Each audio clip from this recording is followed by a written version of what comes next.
Chapter 1079. After the rainstorm dissipated, the sky was filled with iron lights that hung high in the sky like stars. Najerfa was not the only one who felt suffocated. After looking through the mirror, every pupil involuntarily trembled slightly in the face of this unbelievable scale. When the observation program displayed the results of the calculation in front of every face, everyone could no longer hold back the urge to inhale a mouthful of cold air. They even felt a little out of breath, a total of 64,664 swords.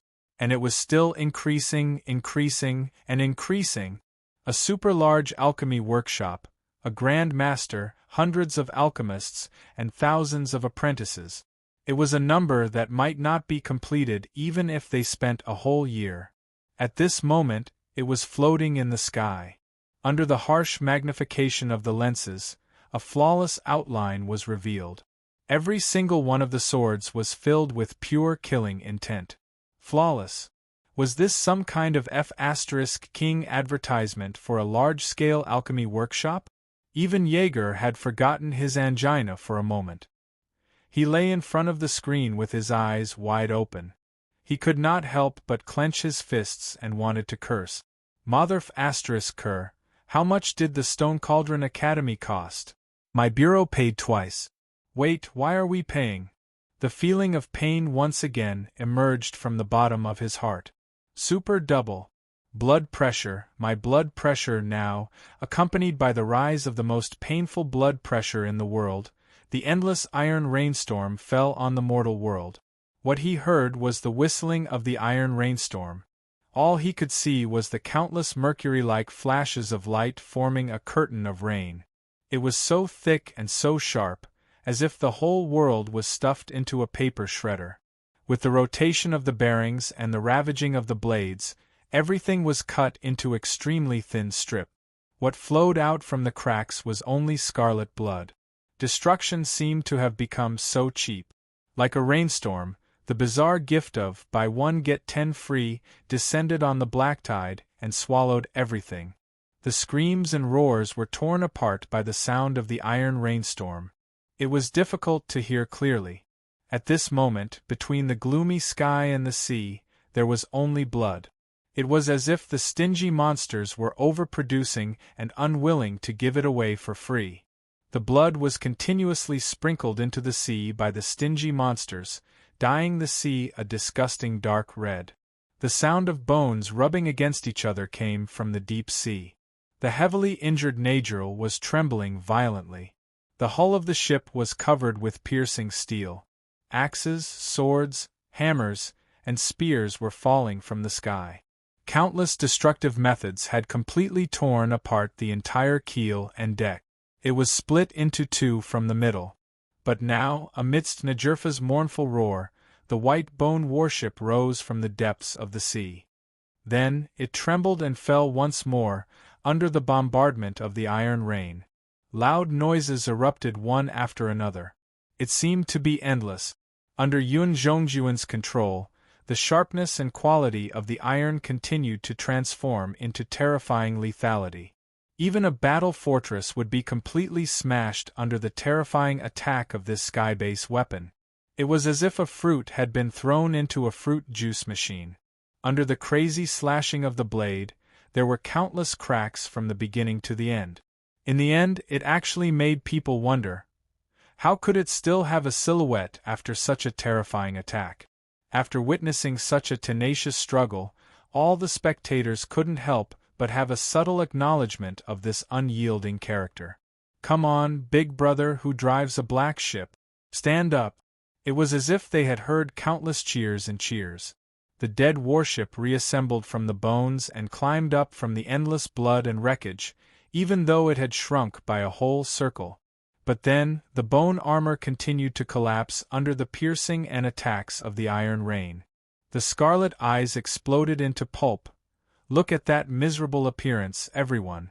In the fallen country, the withered king sneered. This is the vanguard army of our fallen country? Najerl, whom we had high hopes for, is now being ravaged by a broken ship that has sunk for 70 years, like a rat man who only knows how to scream. what you have offered, the opening ceremony that I have been looking forward to for so long, is it really such a funny thing?" In the dead silence, only the sound of kneeling could be heard. All the crowned people in the hall were prostrating on the ground, trembling. Even the rulers on both sides of the hall had gloomy expressions. They lowered their eyes without saying a word. And this disappointment from the Supreme Being was undoubtedly transmitted to Najerfa. It caused this relic of authority that had just been reborn to let out an angry roar. From the layers of seawater that had broken open, black-purple flames suddenly spread and swept out. Suddenly, the deformed ship, the wriggling monster-like shell, and even the countless teeth, nails, and deformed organs in the armor rapidly split open from the middle. Like an onion peeling off layer by layer, the core of the ship was revealed, the shadow under the keel. It was a statue that was soaked in thick blood. The rotten wood carved out a hunched and curled figure. The ugly body was covered in scars and lumps of wood. Countless cracks shrouded it. For withered arms covered its face, wriggling in the stench as if it was wailing. Then, the face hidden under the 4 arms suddenly lifted up and faced the falling stars. The ugly face hidden under the palms and the malice that had accumulated for countless years gushed out. A shrill scream drowned out all other sounds. It vented this malice and hatred to its heart's content. When the single eye that looked like it was weeping blood was raised, all of the pain and suffering it suffered right now turned tangible, locking on to Heaven Palace's location. In the sky full of iron rain, there was suddenly an extremely fine line of bleak white that rose, going against the iron light, rising into the sky. In an instant it entered Heaven Palace. Then, a collapsing rumble echoed through the heavens. Under that line of light, Heaven Palace shook intensely, cracking sounds continuously erupting. Countless cracks and wounds appeared out of thin air on Heaven Palace that had just been created. Those were the wounds originally left on Najerl's body. All of the damage Najerl suffered was entrusted to this strand of resentment light. Humiliation, pain, wounds, and even death, everything Huai Shur inflicted on him was completely returned at this moment. Dozens of cracks suddenly appeared on Huai Shur's body. Blood seeped out, bone deep. The lightning and dark clouds quickly dissipated. The huge Heaven Palace was rapidly collapsing and collapsing. But in contrast, the white bone ship in the Blood River was instantly restored to its complete state. At this moment, the blood tide surged. Najerl brazenly smashed through the broken Heaven Palace. Countless steel fragments fell from the sky and fell into the sea, quickly dissolving into shadows of nothingness. Blood had already covered Heaven Palace. Layers of defenses shattered and collapsed. Behind the high walls, Najerl advanced with irresistible force, fiercely destroying everything along the way. He tore apart the last defense. Countless crimson eyes opened on the ship, glaring at Huai Shur with venomous hatred. He was close at hand. Behind the unfolded hull, in the deepest part of the darkness, the hunched and deformed wooden sculpture smiled sinisterly and reached out to Huai Shur, eager to make him a part of his body. On the broken throne, Huai Shur was also looking at him. "Hello." Yun Zhongjuan calmly raised his eyes and told him, "I have a friend who I want to introduce to you." He raised his blood-stained finger again and pointed at the enemy who was close at hand. Snap! The crisp snap of the finger was covered by the loud noise from the deepest part of Heaven Palace. Under the cracked Heavenly Palace, a shadow so huge that it made one's hair stand on end quickly rose. The steel warship full of cracks leaped out from the iron light and shadow and was being reforged inch by inch. Suddenly, behind Huai Shur, the phantom of the Kingdom of Heaven's warship appeared out of thin air and brazenly collided with Najerl's hull. The cracked hull closed like a big mouth full of sharp teeth. Then, the creepy chewing sound burst out again, accompanied by the screams of the sculpture. Blood gushed out from the cracks of Heaven Palace like a torrent.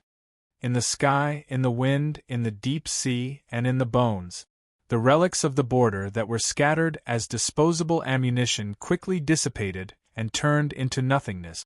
shadows flew up out of thin air and flowed into the ultimate. Then, they returned to Heaven Palace and reforged all the cracks. Under the catalysis of the casting technique, the activated Heaven Palace began to shrink inwards like a monster. Countless sharp teeth bit and tore apart the bones. They hungrily swallowed the blood and greedily gnawed on the enemy's body. Gradually, their original appearance was restored in the end, in the scarlet sky that filled the entire sky. Between the flowing source substances, the steel monster spewed out flames ignited by pain and anger. It once again rose above the wind and height. The monster that was once created by countless hatred was reborn here. The kingdom of heaven's warship, Nautilus. When the hatred that turned into dark flames was reignited, the whole world was swallowed by a bone-piercing chill. The blood river collapsed under the monster's ravaging, and Nadril, who was struggling to fall, was once again swallowed by the black shadow that descended from the sky. The Nemo engine operated beyond the limit, endlessly spurring on this miracle. Thunder, frost, and torrential rain wrapped around Nautilus's body. Together with it, they launched a terrible ravaging and torture on the enemy. Colliding, crushing, tearing, and devouring. Without the main cannon, it spat out endless iron light. Without missiles, it struck down destructive thunder. Riding the wind and torrential rain, it galloped above the sky and reappeared its former ferocity. When the dormant ferocity awakened once again, it would not stop until there was enough blood and death to feast on. Now, the power to annihilate hell had appeared in front of hell. Under the shadow of the sword of the war god and the rotting dragon, above them, at the edge of the battle, and even at the core of the battle, the berserk monster chased after its prey without any scruples. Even the battle between natural enemies and rulers could not separate them. Huge bone fragments and blood fell from the sky like torrential rain. Nadril struggled with all his might, and the huge ship suddenly collapsed. Countless bones flew into the air, submerged into the blood river, and reassembled from the other side. But this time, when the battleship that was riddled with holes reappeared, it was no longer as ferocious and berserk as before. Instead, it seemed to be trembling. The black sail swelled in fear, continuously absorbing the blood water. The huge bow of the ship finally turned towards the direction it had come from. At this moment, in the great hall of the fallen kingdom, everyone's expression suddenly changed amidst the deathly silence. Because the mocking smile on the Wither King's face gradually disappeared, replaced by indescribable disappointment and disdain. Facing such a war and a powerful enemy, facing such adversity and a time to counterattack, it actually wanted to escape? How shameful! Ring the bell of destruction, awaken the mourners, send the wounded beast and corpse butterflies up, and after killing that disgraceful thing, launch the attack. The Wither King expressionlessly waved his hand and gave the final order. Then he stood up, no longer looking at the projection in front of him, and only gave a cold warning. All of you, take care of yourselves. For a moment, everyone in the great hall respectfully lowered their heads and replied in unison. The gates of the kingdom opened once again, and in the depths of the blood river, a huge shadow quickly swam towards the reality. Beside it, countless giant butterflies formed from blood spread their wings and scattered scale powder of annihilation. And behind the two rulers were countless armies of hell. Driven by the fury of their fallen kingdom, they charged towards the reality. At that moment, the withered king's footsteps came to an abrupt halt. In the projection, there was an earth-shattering boom. It didn't just come from the reality. Countless borders, and even all the depths, could be heard as if something was about to collapse. Regardless of whether it was the veins of the fallen kingdom's blood river or Golden Dawn's stairway to hell, all of them began to tremble violently, countless cracks appearing. The tides of the depths came to an abrupt halt, because the borders were expanding. What's that? The white snake looked up in shock. As the three seals were activated, in the depths of the reality, the three pillars of spirit marrow, transformation, and origin substance were rapidly moving, opening up a brand new domain. Outwards, Immediately afterwards, countless stars slowly rose from the depths of the reality. The frozen bridge, the boneyard, the white snow plains, Gloom City, rusty ruins. In the depths of the reality, countless flames lit up. As keys were inserted and turned, the outposts that had once been buried in hell, after a long period of silence, once again burst out with dazzling light. Towards the reality, towards hell, towards each other. Just above the border defense line, a crack suddenly appeared in the dark clouds, followed by a second crack. The seals formed by countless hells were rapidly collapsing, because the power of the reality was expanding. Amidst the joyous songs and cries of the departed souls, the silent outposts once again activated the circuits and connections between each other, leading this long-lost power to rush between hells, once again enveloping them in its embrace. Returning to the source. At this moment, in the decision-making room, Jaeger, who had been restraining his emotions all this time, finally couldn't help but clench his fists and shout fanatically, his messy white hair falling from his forehead. Under the push of the Rainbow Bridge, countless borders were expanding outwards, towards deeper depths, causing the 3 sealed domains to extend towards hell. The waves that were enough to contend against the deep tides spread out, easily tearing apart the Blood River, collapsing the Heaven Ladder, and pushing away all the behemoths along the way. The furious dragon of decay on the endless sea was suddenly squeezed by this sudden force, turning into a pile of meat paste, and completely flew out of the defense line. Even a behemoth like a fallen kingdom couldn't help but fly back in this sudden wave. On the outer shell of hell, cracks appeared. Wherever the light passed, more than half of the depth zone, within 30 depth zone, the entire infernal realm was enveloped within the boundary of the border defense line. At this moment, the territory of the reality was shrouded in the abyss, covering the battlefield, and tearing apart all the enemy's paths. After a long period of patience, the resistance from the reality finally began. When the blood color from the other side faded away on the endless sea, Najurfa's huge hull was thrown out again, smashing into the black tide. Under the Nautilus's overlooking gaze, a ripple of horror was set off.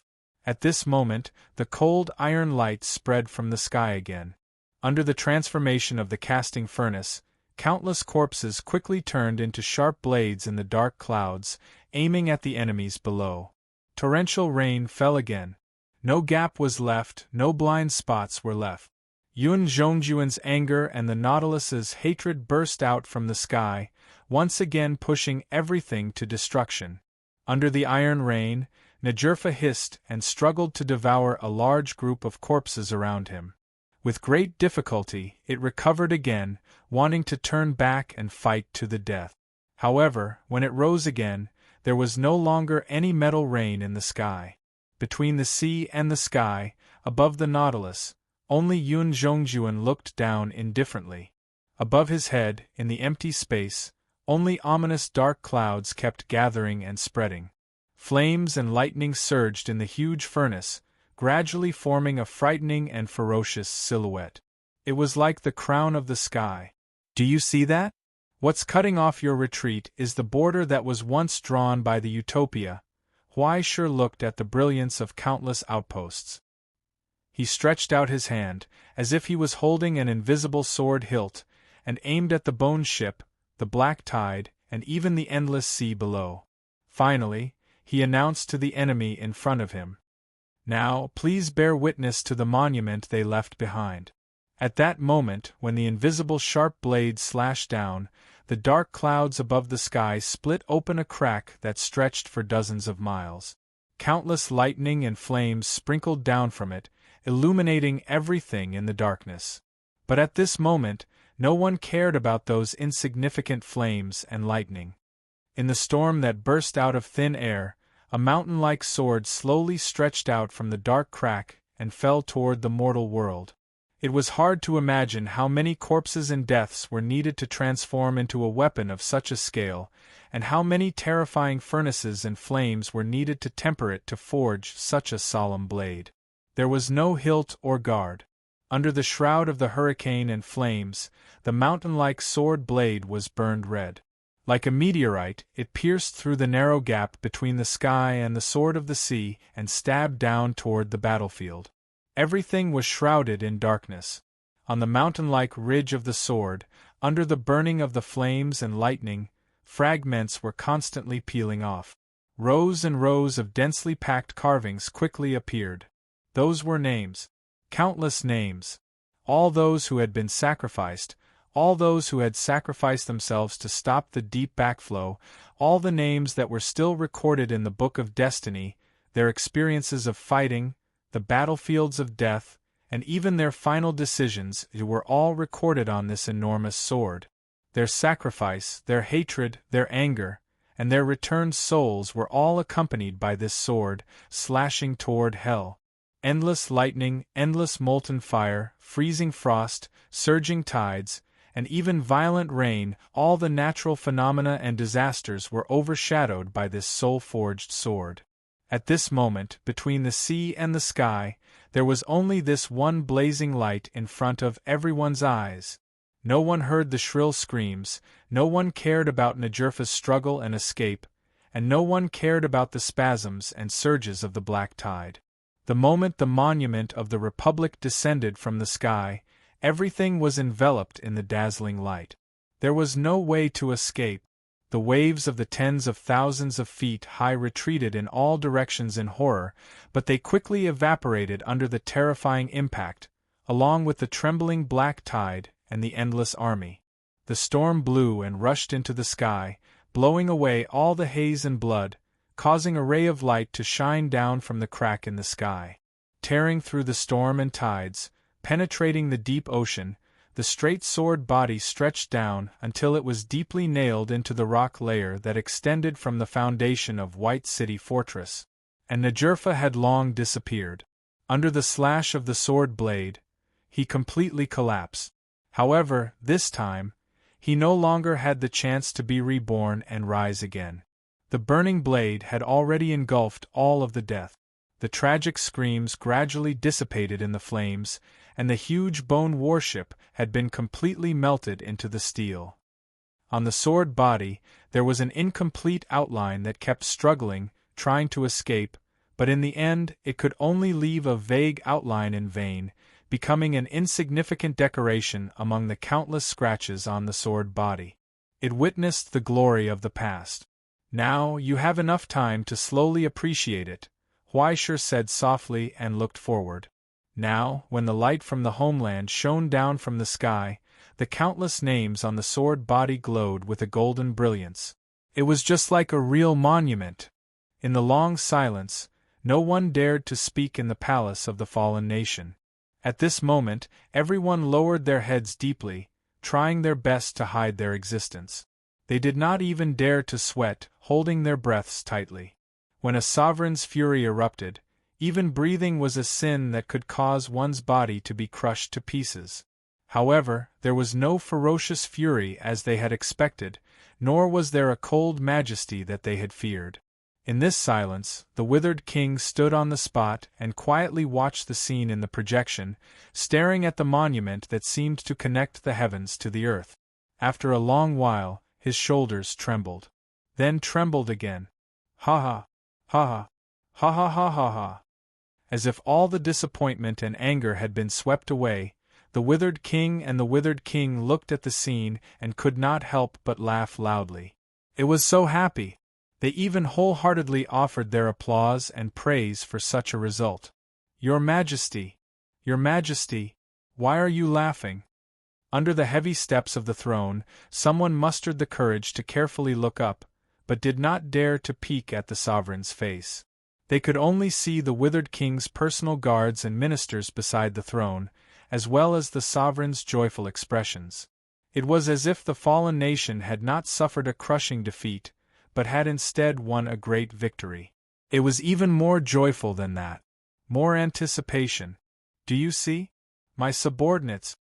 The withered king laughed loudly, turned around and asked, after such a short separation, those troublesome fellows in the Utopia are still alive, and there are still such opponents in the present.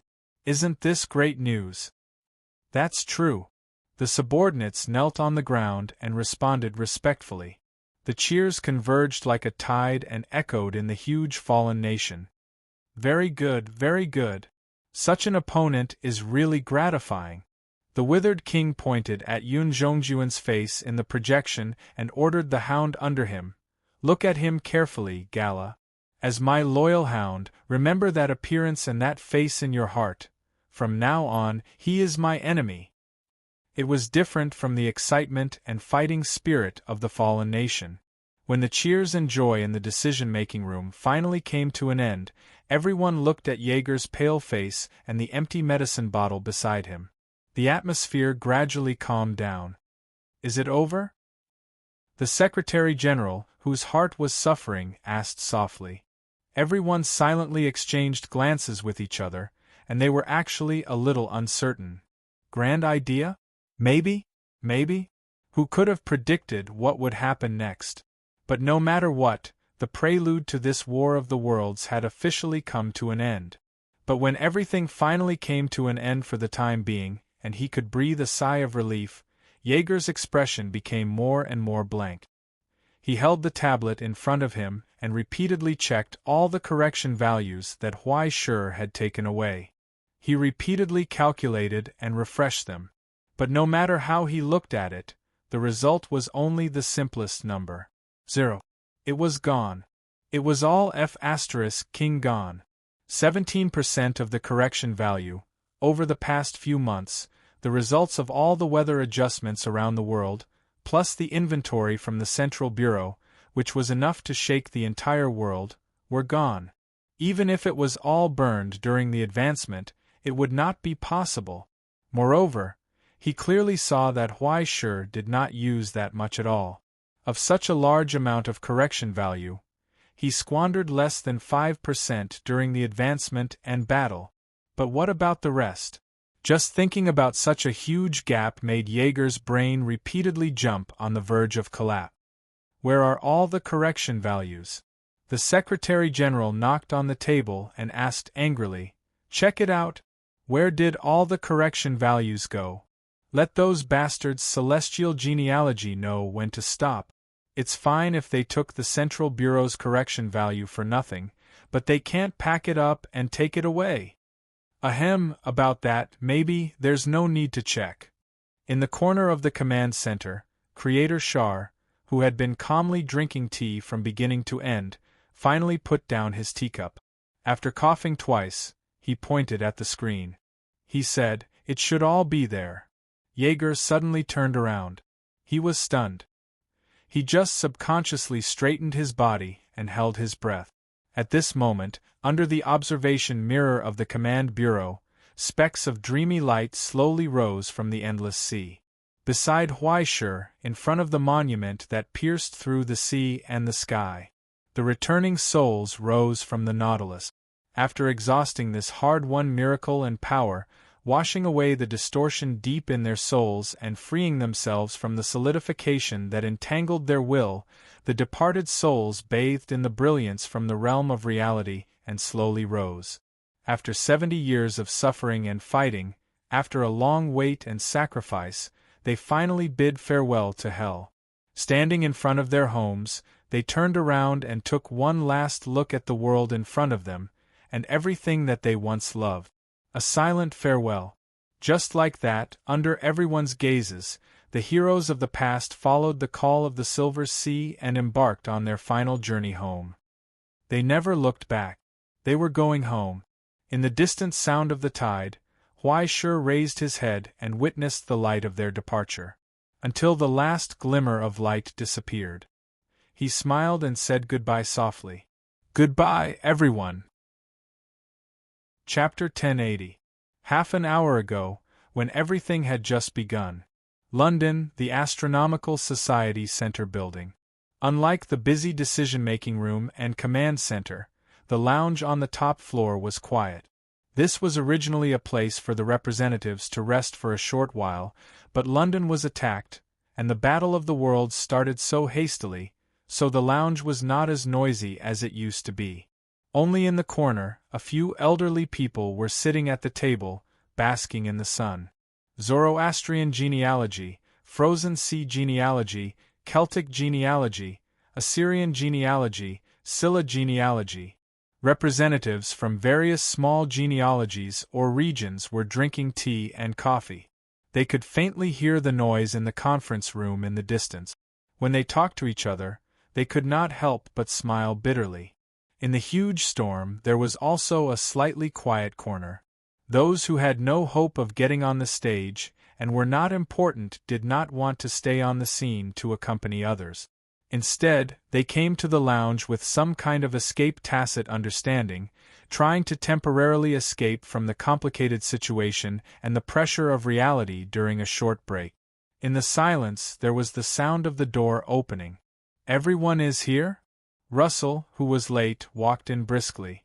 After leaving the medical room, he pretended to put a band-aid on his forehead to show his hard work and sacrifice when facing the ruler. He held the copper pipe and waved to the few people beside the table. "Can anyone lend me a light? Mr. Russell, you're here too?" The old man in front of the table turned around and was slightly surprised. "Yeah, aren't you guys here too?" Russell pulled a chair and sat down. He found a more comfortable position and asked knowingly, "Can't you stay in the conference room? It's too hard." The old man shook his head, causing the few people beside him to nod helplessly. "Yeah, it's really hard." Russell sighed softly. "Seeing everyone's confidence and enthusiasm, I can't help but feel ashamed and helpless when I look back at my own inaction." "Celestial genealogy isn't going to get involved?" the middle-aged man with slightly dark skin asked. "Who doesn't want to get involved? Unfortunately, I don't have that much capital." Russell smoked his cigar and thought of his students who were still in the abyss. After a moment of silence, he smiled bitterly and said, "I'm just a small man, and there are many things waiting to be done. I'm afraid I won't be able to make it this time. Let's wait a few more years." "Isn't there a Mr. Huisher from the new generation who's pretty good?" "Him? You're still too young. Train for a few more years." Russell waved his hand and said humbly, "There will be plenty of opportunities for young people to shine in the future. Didn't the frozen sea lineage also nurture a Lady of Storms? I've been hesitating recently, whether or not I should let Laura accept the recruitment and appointment of the command bureau." The bearded man, whose skin was full of traces of sun and frost, shook his head and sighed. "I can't limit the future of the children because of my own selfishness, but when I look back and see the expectations left behind by the deceased teachers, I feel that I'm so useless that I can't even keep the seed. How embarrassing is that? Young people always have their own choices. Why don't you ask her? Besides, even if she's in the command bureau, she's still a member of the frozen sea lineage, isn't she?" Russell said a few words of comfort, and the other party just nodded slightly and continued to drink his whiskey. Everyone was just complaining to each other. They didn't expect a few words to solve the problem. In the face of the command bureau's expanding and increasing power, any small lineage would intuitively feel the decline of their own influence and resources. If they didn't work hard to make some achievements, they might not have enough correction points to maintain one day. Even the inherited source books and the authority left behind by their ancestors would have to be sheltered under the roof of the Astronomical Association. When that time came, they would lose their independence and simply become a subsidiary of the Astronomical Association, existing in name only. Even if they had a fierce tiger in their heart, they would be limited by their own ability and foundation, unable to do anything. Or they might as well be lying flat: materials, education, source books, miracles, alchemy, funds. In order to revitalize a lineage, there were countless things needed, but there were also risks and sacrifices. Under the shadow of the Astronomical Association, in the cracks of the P5, not everyone had Russell's luck to be able to grasp the good cards left behind by their predecessors. Also, not everyone had Russell's determination to restore the glory of the past at all costs. Now, when the curtain was slowly lifted, everyone could only sit below the stage and watch the important characters shine on the stage. But happiness and sadness were other people's and never had anything to do with them. Otherwise, they wouldn't have to sit here and bask in the sun at this time. They could only hope that in the coming days, there would be a chance to stand out and win. Otherwise, decline would be a distant and inevitable result. There's still a long way to go. There's no need to rush. Luo Su took a puff of his cigarette and comforted. Who knows, maybe a big surprise will suddenly appear in front of you, right? You have to have hope. Then I'll count on your auspicious words. The representative of the frozen sea lineage raised his glass slightly and drank it. Thanks to Russell's explanation and comfort, the slightly dull and gloomy atmosphere in the lounge disappeared without a trace. Those who had no fate with the stage quietly basked in the sun and tasted tea and wine in this warm afternoon. When everyone looked at the world outside the window, they spontaneously felt a sense of identity as they hugged each other for warmth in the wind and rain. Wasn't this what friends were like? They had to have been in the same situation before they could understand each other. In this subtle and relaxed atmosphere, they reached a lot of cooperation intentions and consensus. It wasn't a waste of time. When the cheers and noise downstairs finally reached upstairs, the short break came to an end. Looks like it's over. Russell raised his eyes slightly and looked downstairs, as well as the joy on the faces of the people running in the corridor. Yes. The person next to him nodded. It seems to be a good result. Then let's go back. Russell got up, put out the fire of the cigarette, and smiled. We have to offer applause and cheers for the heroes. No matter what, it was time to go back. However, when they walked out of the door and came to the corridor, they noticed the strange expressions of the people around them. That kind of strange look of shock and doubt gradually made everyone at a loss. Quite a number of people actually took the initiative to nod their heads in acknowledgement. What's going on? Someone asked in confusion. Did we miss something? It can't be a big deal, right? Russell walked in front and answered indifferently. What is it? We'll know when we go back. Did we suddenly become the protagonists? This joke made everyone laugh out loud.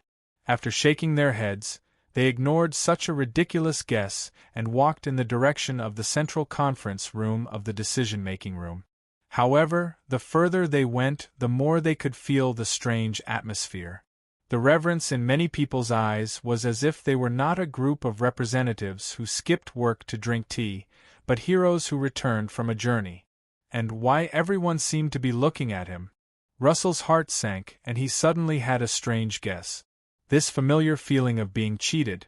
He subconsciously took out his phone, and before he could see the messages that were piling up on the screen in silent mode, he heard countless cheers after the door opened. The unprecedented enthusiastic applause was like a wave, coming in their faces, causing them to be stunned in place. In this jubilant atmosphere, these bewildered and confused expressions made them seem like intruders who didn't fit in at all. They couldn't understand what was going on at all. But before they could react, they saw the team led by the 5 major lineages walk up. At the front, the skinny old man was stunned for a moment. Before he could say anything, he subconsciously squeezed out a smile and wanted to reach out his hand, but Feathered Serpent casually patted his shoulder and pushed him away. Then, she went straight to Russell, who was quietly at the back. She grabbed both of his hands. Brilliant, really brilliant. Feathered Serpent did not hide her admiration. I'm afraid only Mimir can come up with such a strange plan, right? Luo Su, this time everyone has been ruthlessly tricked by you. Yes. The Archbishop congratulated him. I didn't expect celestial genealogy to have such a foundation and ability. It's really amazing. Such courage and bravery, as expected of the successor of the Utopia. A series of praises and compliments surrounded the dumbfounded old bastard. In this chaotic situation, he subconsciously glanced at Mystic Bird, who was not far away, holding a teacup and watching the show. What the hell? What's going on? What the hell is going on? Why don't I know anything? The old man raised his eyebrows slightly as if he had understood something, and his expression instantly became very interesting. However, His lips opened and closed silently, and he mouthed the key words to help him out. Why, sure, in an instant, Russell's little hand trembled, and his heart skipped a beat. His eyes subconsciously darted around a few times, and after not seeing any obituary, he secretly heaved a sigh of relief. Then, under everyone's respectful and passionate gazes, that slightly dull expression seamlessly connected with some kind of ambiguous and mysterious smile. It was as if he was holding the pearl of wisdom and had a card up his sleeve. "Aya, you flatter me." Russell waved his hand reservedly and inadvertently touched the book of destiny in his arms. "It's just a small matter. I'm just doing my part. I watched that child Huaisher grow up. He has been promising since he was young, and now he has finally made some modest achievements. As his teacher, I'm really honored. Celestial genealogy has always been like this. We suffer first and enjoy later. As the saying goes, we are willing to sacrifice and contribute. There's nothing to say. This is our duty. There's no reason to spread it everywhere. Everyone, look at me. Am I not very normal? I'm used to it, I've long been used to it." Thus, he skillfully touched the feathered serpent's hand and shook it vigorously. Although he didn't understand what was going on, it was right to act cool. However, when he turned around and saw his little friends who were lying flat together with him, he couldn't help but smile crookedly. "Sorry, I was just talking nonsense. Everyone, please don't take it to heart. It was just like the dog in class who said every day that he went home to play games but got full marks at the end of the semester. When he held a script and went on stage to speak, he revealed a simple smile that could make countless people below the stage grit their teeth. People still have to be motivated. Look, as long as you work hard, there will always be gains. You have to have hope in your heart. Right? Right? Right?" Finally, he waved his hand and said goodbye to the brothers who he had just met. Russell turned around and joyfully hugged the enthusiastic applause. Friends? No more friends.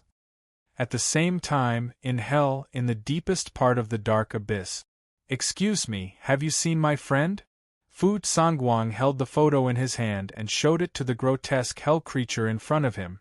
"She's lost. This is the one, small, wearing a white dress about this tall." He gestured at the position of his chest and looked at the monster in front of him with anticipation. "She should have just passed by here a few days ago. Do you still remember?" Under the thunderous roar, the monster that had long been turned into charcoal twitched and twitched. It glared at the lunatic with grief and indignation in its eyes. Finally, it breathed its last. "Dead." In silence, Fu Sangguang got up helplessly, turned around, and looked at the corpse-strewn hell behind him. He couldn't help but look up at the sky and sigh in a daze. "I can't make it in time. That no-show. Where did she go?" Chapter 1081. Name: Huaisher. Gender: male. Age: 19. Inspection complete. There are no errors. Confirmation of appointment. Clearance granted. In front of the quaint door, a stiff voice said to Russell, "Welcome to the Astronomy Club, Mr. Huaisher." Yes, I did feel it. Russell adjusted his tie and nodded at the inspection program. "Thank you." Then, after the door opened, he saw Jaeger's sour face in the office. It was as if he had worked overtime for half a year without a vacation, slept less than 4 hours a day, and had to face endless trouble. No, it was no longer as if. It should be said that it was. Seeing the old man walk in, Jaeger couldn't help but want to rub his face. "I say, can't you just follow the procedures? This manual secretary was only installed 2 days ago. You can change it after only 2 days. Isn't that better?" Russell calmly sat on Jaeger's favorite recliner and even turned around. He glanced at his old friend's twitching face and said, "Some programs exist to prove that they are shit. Look at the things you guys have created. Origin substance identification, voice identification, soul identification. What's the point of doing so many things? The purpose of a program is to follow it, even if... Okay, sometimes it's a pile of shit, but it's still better than being worse than a pile of shit. Jaeger took off his reading glasses, applied 2 drops of eye drops, and rubbed his numb face. Okay, come on. Tell me, what surprise did you prepare for me? What did you guys do this time? Look at you. It's as if we won't go out if we don't do something. Russell's eyes widened in surprise. The celestial genealogy has always maintained the safety and interests of the present realm. We never run amok. That's right, that's right. The utopia is law-abiding, adaptable, and innovative. As long as there's an astronomy meeting, there'll be no worries in the present world. Everyone will have a bright future, okay? Jaeger was too lazy to argue with him. He asked directly, "What are you doing here? Didn't I ask you about the situation?" Russell chuckled and asked without any shame. "Everything is on the bulletin board. If you want to know, you can go to the bulletin board or install the Tomorrow News app. Those bastards published it half an hour before us." Bulletin board? Tomorrow's news? If I believe in those things, I might as well take a stroll in your lounge. To be honest, as long as there's whiskey and cigars, some members of the decision-making room will lower their guard to a terrifying degree.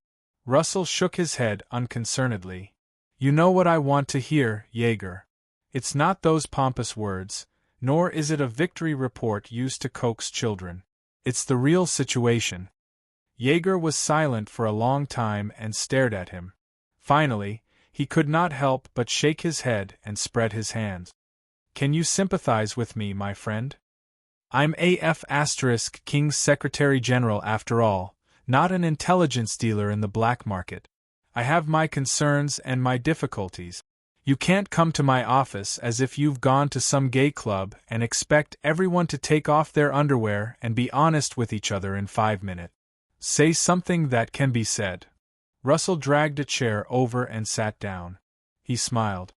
"I don't mind." Jaeger put down his pen and took a deep breath. He tried to resist the urge to pick up the pen and stab someone in the throat. He reached out and pointed at the 2 stacks of documents on the table that were almost half a meter high. "What do you want to hear? Victory report? Bad news? It's all here, Russell. You'll know at a glance. What else do you want to hear from me?" On his left, the victory reports were piled up like a mountain. On his right, the bad news enjoyed the same height and treatment. There was almost no difference. In the half a month since the start of the war, the increase of these reports had not stopped. While the 2 were talking, documents were constantly blown in through the vacuum pipe and piled up by the artificial retard who acted as the secretary. Relying on the outpost of the celestial genealogy and the expansion of the Silver Sea, a large number of ordinary people without souls were able to fight in hell. After gaining the geographical advantage, the shortage of manpower was greatly alleviated. But with the power of the present realm to contend with the entire abyss, no matter how great the advantage was, it still did not make people optimistic. At this moment, within the range of the entire depth of 30 meters, there were still fierce battles taking place on the battlefield. Between the border and hell, under the command of the Celestial Society, the present realm built a high wall, hoping that this deep tide could come to an end as soon as possible. The success of the battle against Bushuan gave the present realm a shot of confidence. On the battlefield, they finally did not have to face strange forces such as the Order of Corruption and the Serenity Society. They also did not have to worry that the souls of the sacrificed would be taken away by the abyss. The demonic wisdom was completely dispersed by the Continuation Institute, divided and removed, and carried out harmless treatment. It was estimated that after 2 cycles, it would be completely finished.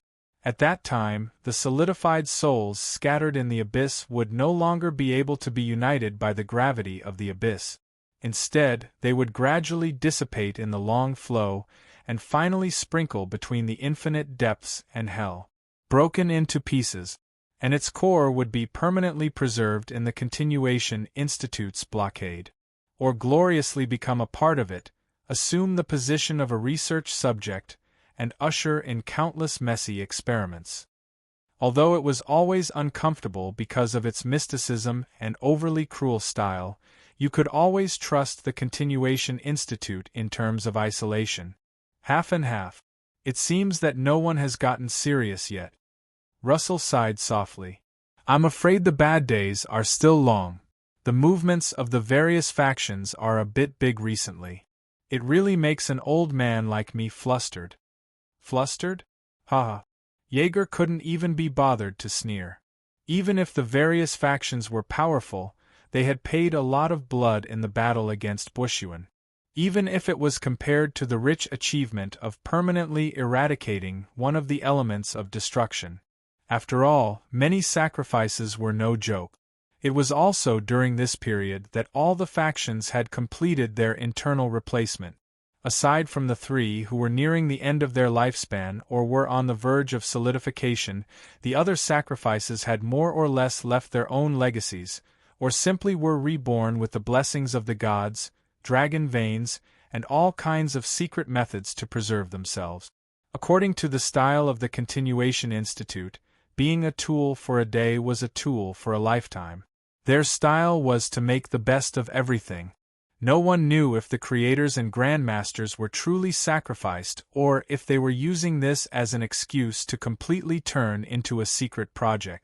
However, those guys would definitely not make a losing deal. The Egyptian factions were still shrouded in sandstorms. The pharaoh's tomb had its own defensive zone as stable as Mount Tai, and the situation announced to the public was equivalent to no situation. Aside from the special envoy stationed by the Directorate of Defense to ensure the stability of the situation, nothing else was known. But even if the sky fell, it would not be their turn to be in trouble. After all, during the battle, in order to protect Prince Seth, Egypt had actually taken out 6 relics of authoritarianism in one go. The wealth of the family was so rich that even the Directorate of Defense was shocked. With the cultivation points earned, the pantheon of Rome gave birth to 3 crowned gods in one go: Minerva, Venus, and Aphrodite. The Imperial Guard began its 3rd expansion and recruitment, and began to participate in the disputes on the front line. The Americans no longer concealed their actions and took out the war weapon that they had been preparing for decades, the Heart of Extinction, the solar ephemeris. The official report of its use had been sent to the desk of the Directorate of Defense, and many people had been arguing over it these days. The Russian Federation's Knights of No Return was once again reorganized, and 6 holy spirits were sent down in one go. The Archangel Legion was also completely unsealed. As for Dongxia, apart from announcing that the Chun-Jun plan had entered the 2nd phase, they only made a few announcements about the internal member changes, but the waves that had been stirred up had not calmed down yet. In the 2 announcements about the appointment and dismissal of members, the first was that the old man of the Gen family had reappeared and awakened the relic of authoritarianism, the snake-slaying sword, as the commander of the frontline battle. Fu Songguang had officially retired, and the temporary replacement of the Qilin's position and the coordination and management of the defense area was a rank 5 crowned god that no one knew. None of the information was known, and the only thing that was revealed was his code name: Chaos. Suddenly, without any warning, a peerless powerhouse jumped out from a crack in the rock. This was King Ridiculous. The continuous actions broke the situation that had been in place for a long time. For a moment, no one could predict the trend and direction of the future, and no one dared to act rashly. You've pretty much heard everything that you wanted to hear. Jaeger paused for a moment and asked meaningfully, "Next, you should say something that I want to hear, right? Wow, your Directorate of Defense is so big, and it's the new year. Why are you arguing with a child like Huaishur?" Russell was stunned. "Look, he's already advanced. Do you think he'll spit out the correction points for you? This kind of thing isn't over just by putting it in your pocket. There has to be an explanation." Jaeger's expression was solemn. Besides, even with the size of the Directorate of Defense, the correction points are precious war resources. Although the Directorate of Defense had accumulated an unknown amount of correction points through the maintenance and integration of the present realm in the past 70 years, the true number of reserves was still the most confidential of secrets. Besides, with a large reserve, the expenditure was also large. There were so many gaps every day when they opened their eyes. Even if they were to move around and tear down the east wall to repair the west wall, how long could it last? The gap would only get bigger. The battle against Bushuan a while ago could be considered as filling a huge gap in demand. Not only did it expand the range of the Silver Ocean, it also greatly strengthened the stability of the present realm's defense line. And to this day, it was still creating a steady stream of correction points to supply the consumption of the war. If it weren't for the fact that the strategy really didn't allow for rash advances, Jaeger would have already wanted to usurp the Continuation Academy and kill another. It would be best if he could kill the rancher. Everyone could live a few fat years, and everyone could drive a Bentley and receive another 50 months' salary. Wouldn't that be perfect? Unfortunately, the ideal was plentiful, but the reality was too harsh. Therefore, Jaeger could only think of another way. Now, he glared at Russell with red eyes, and thousands of words only wanted to condense into one sentence. Motherf *Cur refund. And Russell began to talk about it left and right. It was impossible to pay for the money. The landlord didn't have any surplus food, so how could he expect him, a long-term worker, to contribute? He thought about it. The wool comes from the sheep's back. If he wanted to solve this problem, he could only use the tool Huaishur to take the blame. Speaking of which, he rolled his eyes and suddenly asked, "Recently, the Continuation Academy seems to be doing something new?" Jaeger's expression twitched. "You see, the child doesn't have a job. He eats and uses the things at home all day long. Idling around isn't a solution. If you ask him to pay back the money, what can he come up with? In the end, he still needs a job, right?" Russell held his chin and smiled. "Why don't you arrange it?" Chapter 1082. Unexpectedly, the arrival of the second natural enemy caused the atmosphere in the camp to become even more solemn. During this silent meal, no one spoke.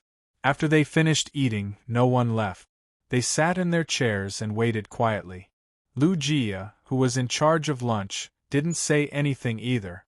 She calmly served everyone tea and fruits before sitting down. In the unbearable silence, only the general leaned back in his chair and lowered his head indifferently. He took out an aluminum tube from his pocket and skillfully bit off the other end of the cigar. Then, he tilted his head and lit it with a lighter. Beside his daughter, Chu Hai raised his head and glanced over. The cigar that just lit up with red light went out silently. The general frowned and lit it again. But this time, he couldn't light it up no matter what. When he put down the lighter and looked over with a frown, he only saw an innocent traveler holding a cup of water. "There are children here. As an adult, you have to set an example," Chu Hai said. "At least for America, right?" America? I can't represent America anymore. I can't even represent myself." The general raised the shackles on his hands and looked at the extinguished cigar. He opened his mouth and bit off a section. Then, he chewed on the spicy tobacco leaves and shook his head with a sneer. "From the looks of it, the only meaning of education is to serve as an example. To be honest, I'm still discussing education with others in hell." Chu Hai smiled and glanced at a certain spot in the middle of the long table. He suddenly asked, "You've been waiting for so long. You can't just watch, right? Do you have any teaching experience to share?" Between Toronis and Ji Xiangtian, the two of them turned around in confusion. Instantly, they felt a chill spreading from their souls. Why didn't they notice it? Such an obvious target. Just like the mountains of bowls and chopsticks in the sink, the countless to-do lists on the office desk, and all the problems that were tossed aside and never paid attention to. It was so obvious, so impossible to ignore. Someone was sitting there. He was there from the beginning. It's just that you didn't want to see it. I hope, everyone, enjoy your meal. From the throat of the silent figure came the static sound of a speaker. It was like slowly pressing on a keyboard. He carefully chose his words and replied, I don't wish to disturb. Age unable to determine. Their gender could not be determined. It was impossible to judge his appearance. As for his name, there was no need to even mention it. That figure was covered in a biohazard protective suit. Even his face was covered in a thick gas mask. But what could the people present only rely on their vision to observe? Heart exploration, blind vision, soul resonance, intuition, everything, every observation method, when falling on that person, could only see an empty void. This is the first time we've met, or perhaps the second time we've met. Perhaps none of you have any impression of me, but I've interacted with all of you quite a few times. The representative from the Continuation Academy said. No, to be more precise, he, she, or he was the Continuation Academy itself. Among the three major organizations under the Astronomical Society, he was the recorder of fate in the idealistic country, the director of the governing bureau, and the administrator of the Continuing Academy. You can use the most convenient way to call him Dean, or whatever you like. He didn't care anyway. There was no information, no records, and no news circulating in the outside world. The Continuation Court was very cautious in handling all information regarding this administrator, not only to protect him, but also for the safety of others. What he represented was the dark side of the Astronomical Society, all the ugly places in the present realm, and all the unknown distortions and destruction. Even Kieran himself rarely left the Continuation Academy and appeared in front of others because of the excessive distortion value he was tainted with. Indeed, it was just as he said. No one would have the appetite to eat anymore. The moment he appeared, an aura that was enough to drive ordinary people crazy continuously spread out from his body. Right where he was, the distortion of reality had already begun to occur. Even though he was in the deepest part of hell, flesh and blood wriggled under his feet. Behind the pitch-black eyepiece, there seemed to be countless bizarre illusions and nightmares flashing one after another. Under the heavy protective suit, the limbs wriggled abnormally. It was hard to tell whether this was an illusion or reality. Since we're here, we've eaten, and we've experienced the necessary hospitality. Now it's time to talk business. Chu Hai held his chin and asked indifferently, I'm very curious. Why did the Astronomical Society rush us here? To explore the bottom of the abyss again? He paused for a moment and said seriously, I alone am enough for this kind of thing. There's no need for others to help, right? It wasn't that he looked down on others. It was that he was dissatisfied that the Astronomical Society arranged for his daughter to be in the team. Even though his daughter was stronger than countless people, as a father, how could he bring his daughter to the battlefield? Please don't worry. The number of people will exceed the requirement, the Dean replied calmly. The Dean replied calmly, we must do our best. There must be no mistakes or failures. As he spoke, he raised his hand and opened the briefcase on the table in front of him. He took out a USB and inserted it into the port behind his head. The sealed memories were released again. After the backup consciousness went through 15 verifications, it was connected to his soul. Thus, the secret sealed in his mind was opened. It was unknown if he had recorded the speech in advance, but even his speech became smooth. I've gathered everyone here for the most crucial battle plan of this War of Worlds. It's also the top secret of the Continuation Academy. He gave the answer in an electronic voice that was so stiff that it didn't have any fluctuations. The battle plan regarding destructive element Bushuan. For a moment, the entire long table welcomed a long silence. Everyone stiffened for a moment and raised their heads in confusion. They suspected that they had heard wrongly. Impossible. Chu Hai was the first to shake his head. Bushuan is indestructible. The wisdom of the abyss is one with the abyss. If you want to eradicate it, you have to wipe out all creatures with brains in hell. That's not realistic at all. If the Buddha, who had once fused miracles and disasters, had an instant of eternity from nirvana, and had no traces left behind by future generations, could be called enlightenment, then Bushuin was the opposite of obsession itself. The deep-rooted evil, the never-ending desire, the evil thoughts and malice that flowed out from the depths of the soul, and the cruel nature of all creatures for the rest of their lives, and even more. The demonic wisdom that was now spread throughout all hells in the abyss and worshipped by countless churches was the crystallization and result of eternal desire and desire in hell. Just like how a huge star would pull countless asteroids into its gravitational belt. As long as it existed, it would constantly interfere with the operation of the Silver Ocean. This gravitational force from hell was constantly spying on the Silver Ocean, looking for any opportunity that could be taken advantage of, and casting the haze from hell on the Silver Ocean from every opening. As the former guardian of the Silver Ocean, Chuhai couldn't be more familiar with its existence. It was precisely because of this that he understood the absurdity of this plan even more. "It's not the destruction of the body and soul," the Dean replied. The Dean replied, "Dismantle, dissect, decentralize, contain, seal, and finally neutralize.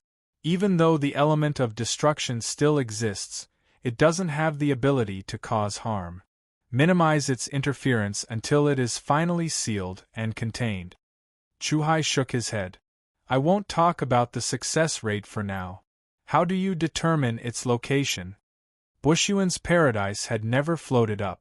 Even at such a moment, it was still hidden behind the waves of the deep tide, hidden in the deepest part of the quiet zone. That chaotic sea was the hotbed that nurtured all disasters, and at the same time, it was also a natural maze. If one barged in unprepared, they would only be lost in the eternal phenomenon of chaos with no way out. "It's like a hydrological survey, Mr. Chuhai," the Dean replied. "Day after day, we throw in dyed markers and trace them back to the source until we determine the direction and destination of all the souls and origin substances. This isn't difficult. It's just a painstaking effort." A painstaking effort. It sounded simple, but no matter who it was, they could all feel the cruelty behind it. However, at this moment, no one asked what those dyed markers were. In the Continuation Academy, there were no legal or moral restraints because they were bound by eternal responsibility. Even death couldn't free them. Everyone was well aware of this. This isn't a whim, but a plan that can lead to success. The Dean continued, "With the approval of the precursor, we began the relevant experiments and calculations 80 years ago. 40 years ago, we completed the preliminary plan. 19 years ago, we completed the second review and derivation. 6 years ago, we obtained the support of the 5 permanent consuls and the participation of the 5 great lineages. The detailed battle plan was completed a year ago. Now everything is ready, Mr. Chuhai." "Including us?" Chuhai asked with a smile that wasn't a smile. "Including all of you." A stack of documents floated out from the Dean's briefcase and landed on the table. On the documents were dozens of signatures that had been forgotten by the people involved. They were guarantees that they had signed themselves. "All of you have already agreed. Just before you set off, perhaps." Chuhai coldly picked out a piece of paper and tore it to shreds. "But don't forget, minors don't have the permission of their guardians. The legal documents they sign are not valid. At the time, you said the same thing. You objected, but you changed your mind." The Dean took out another document stamped with Chuhai's seal, calmly telling him, "After we showed you a certain possibility in the future 7 years later." The seal from the natural enemy was on that piece of paper. At the same time, the memories that the weapon grandmaster had personally sealed on the paper were also awakened. This caused Chuhai to sink into silence. He didn't say anything else. In the deathly silence, only the White Emperor's son looked around in confusion. He didn't know what had happened. He subconsciously pulled on his father's sleeve. However, Chuhai didn't respond. It was as if he was petrified. Take it easy. The general shook his head. Children have to grow up eventually. Can you take care of her for the rest of her life? No, I can. Chuhai turned around and looked at the person who spoke. He finally stopped smiling. Like an archaeologist holding a pickaxe and examining a specimen in front of him, he revealed a calm expression, as if he was in a working state. There was no sadness or joy. Under the gaze of those eyes, everything was the will of the heavens, including death itself. It couldn't be resisted. That was the most ancient Eastern Xia's killing intent, rebellion, ambition, struggle, and even the ferocious god created by sin and death. Life and death were in the hands of a single thought. This was a weapon grandmaster. The general suddenly clenched his fists. How many illusions of death had that pair of eyes produced in an instant? Beheading, slicing at the waist, tearing apart a carriage, burning, dismembering, piercing the heart. Countless deaths descended on the soul and body from the illusions, bringing real pain. It caused that pair of eyes to suddenly widen and burn red. Cracking sounds could be heard. He was drenched in sweat. It was as if a blood-colored wave had appeared out of nowhere and covered the entire world, pushing everything towards destruction equally. After a long period of death, everything condensed into specimens and was excavated again. But very quickly, that hair-raising illusion disappeared without a trace. Chuhai had already lowered his eyes. He calmly put away the document, folded it, and finally put it into his pocket. It was as if he had regained his composure. But that terrifying mass that could no longer be hidden caused the bubble world behind the door to constantly emit waves of unbearable wails. Now, does anyone have any other questions? The dean asked. No one had any questions. It was just a war. Would anyone here want to turn around and leave? Long before the Continuation Academy chose them, they had already investigated them for who knew how many years. Every one of them would accept their mission, accept this responsibility, and bear this sacrifice.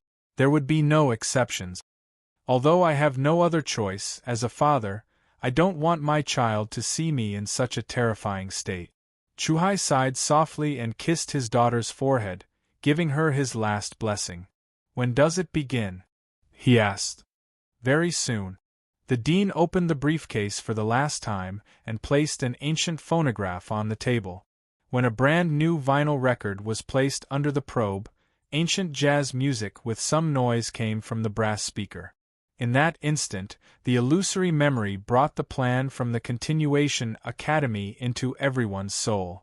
It was as if it wanted to imprint everyone's work into their instincts, down to their every breath. The dean lowered his head and looked at his watch, silently counting down. Until the minute hand and the hour hand overlap. He said, now. In that instant the abyss wailed. Continuation Academy number 170. Record and test plan. NX03 a timetable. 1300 hours. 00 Destruction element Bushuan battle begins. 1301. 02 Janus Gate opens, connecting to the Palace of 10,000 Demons. At the same time, witness Destruction element Bushuan. At the same time, battle begins. Activation. 1301. 07 Jixiang Tian dies. Mars is heavily injured. Wolf Bloodsword is damaged. 1301. 10 Lucius dies. 1301. 11 Lucius is heavily injured. She is replaced by Lucius. 1301. 13 Fu Sangguang is heavily injured. Chuhai is heavily injured. Toronis dies. Target Bushuan is heavily injured. 1301. 30 Bushuan is reborn. Activation is successful. 1301. 41 Abnormal fluctuations in the trajectory of time are detected. Bifrost begins to correct. 1302. 00 Bushuan splits. The plan enters the second phase, the sixth candidate. 1302. 01 Alvin Hei dies. Tipiurat dies. Surtur dies. 1302. 10. Fu Sangguang dies. Bushyan is heavily injured again. At 1302. 36. The secret ritual was activated. The cherubim died, and the staff of Gabriel was completely destroyed. 1302. 59. Continuation Academy's descent phase end. 1303. 01. Creator Jirut dies. Creator Herman dies. Grandmaster Manwen dies. 1303. 03. 1303. 09. Chuhai destroys Bushyan's core for the fourth time. At the same time, the plan enters the third phase. 1303. 39. Destruction element Bushyan disintegrates. Deconstruction is complete. 1303. 40. Destruction element Bushyan containment ends. At the same time, confirm the silencer's reaction. The battle ends. 1303. 50. Retreat ends. 1304. 10. Bushyan's remnants erupt. Deep blowout begins. 1305. 00. Demonic corruption spreads. 19. 9 o'clock. Impact arrives. Bivrost's 6th, 19th, and 21st links are damaged. 21. 00. 00. Observation record ends. Late at night, London. Huaishur woke up from a dream. In the hospital bed, he propped himself up in confusion and looked out the window. In the night sky, stars suddenly fell like rain. So beautiful, like tears. Chapter 1083. The funeral would begin 2 days later, at 6 o'clock in the afternoon. Because the Continuation Institute hadn't finished its work and there were still many things to prepare, this funeral was only announced internally and not publicly. In addition to the representatives and members of the major genealogies, as a member and successor of the celestial genealogy, Huaishur also received an invitation from the Secretariat under Russell's arrangement to attend with Russell as an accompaniment. As expected, the atmosphere was solemn. In the spacious auditorium, under the projection of reality, all the participants were calm and serious. They sat in their seats and didn't say a word. Their natural enemy, Chu Hai, sat silently beside the mystic bird and silently stared at the names engraved on the wall. The siblings, Lucius and Lucia, were still receiving treatment in the Continuation Institute and couldn't come in person. Originally, Huaishur thought he could see Elder Luo, but the old man who looked coldly at life and death didn't come. After he got what he wanted from the Astronomy Society, he returned to hell again. He didn't even see Huaishur's face. He only left him a note, asking him to tell Luo Xian where he went when he saw her. He didn't want to say more about the inside story. Huaishur sighed and put away the note. He raised his head and looked at the stage. The slightly late Jaeger looked extremely haggard. Too many things had happened in the past few days, constantly tormenting his spirit and endurance. However, Jaeger was still an ordinary person. Even if he had the technology of the Astronomy Society, it was still limited. If it wasn't for the little bit of rest time, there would be one more person on the list today. Today we gather in one place to remember the heroes who passed away. May their souls live forever and take care of the world. In the silent auditorium, only the hoarse voice echoed. He recited every name that passed away so forcefully, as if he was using all his strength to squeeze the words out of his lungs. In the solemn atmosphere, only the low voice echoed. Their sacrifice wasn't in vain. Because of their dedication, the element of destruction of Bushyan was successfully contained. More than 200 abyssal orders collapsed as a result, and countless abyssal orders fell into eternal slumber. The dream disease, omega sadomasochism, deep syndrome, mind fission, and many other elementium plagues and memes had been eradicated. The total number of people who were saved was more than 164,000, and there were even more as a result. His cultivation value had already reached 46%, and it was still increasing slowly. These are the treasures they left behind, and they will be the lights that will guide us forward. Huai Shi did not hear the rest of the words clearly. It was too suffocating. As a result, he gradually fell into a trance during the long period of listening. After a long time, Russell patted him on the shoulder and woke him up. Only then did he realize that the auditorium was empty. Everyone had already left. Only he and Russell were left sitting there, staring at the names engraved on the metal. "Is it over?" Huai Shi asked blankly. "What else?" Russell asked. "Let's go, Huai Shi. I still have work to do in the afternoon." Huai Shi didn't say anything. Since 2 days ago, in the long period of shock, he still hadn't recovered from the brief announcement. After removing the irrelevant embellishments, the straightforward results were too cold. It always made people feel depressed and unable to get rid of the knot in their hearts. He even suspected that those guys from the Directorate of Defense did it on purpose. There was a sense of step-by-step indifference. It was unpleasant. "Isn't this a little too cold?"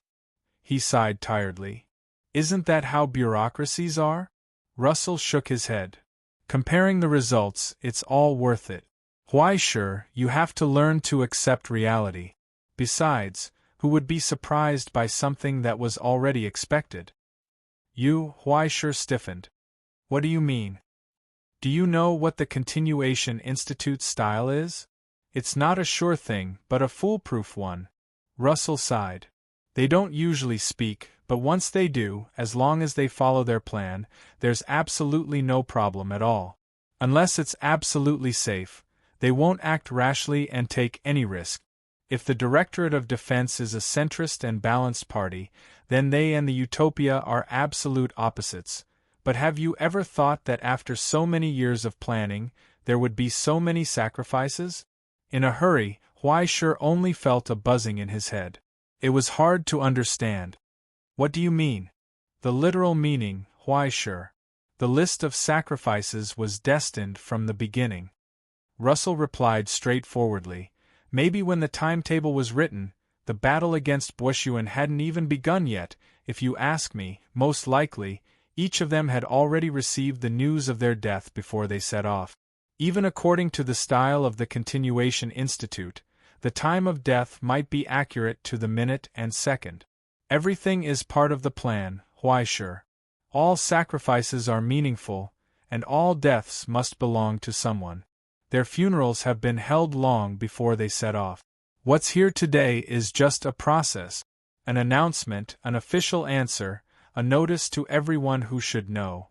Other than that, there's no meaning." Russell paused for a moment, sighed, and looked at the distant sky. "Because the people who really need a funeral are not here." When the mighty bell rang in the sky, countless white pigeons rose into the air. At this moment, Doomsday, Rome, Egypt, America, everything in the present world ushered in silence again.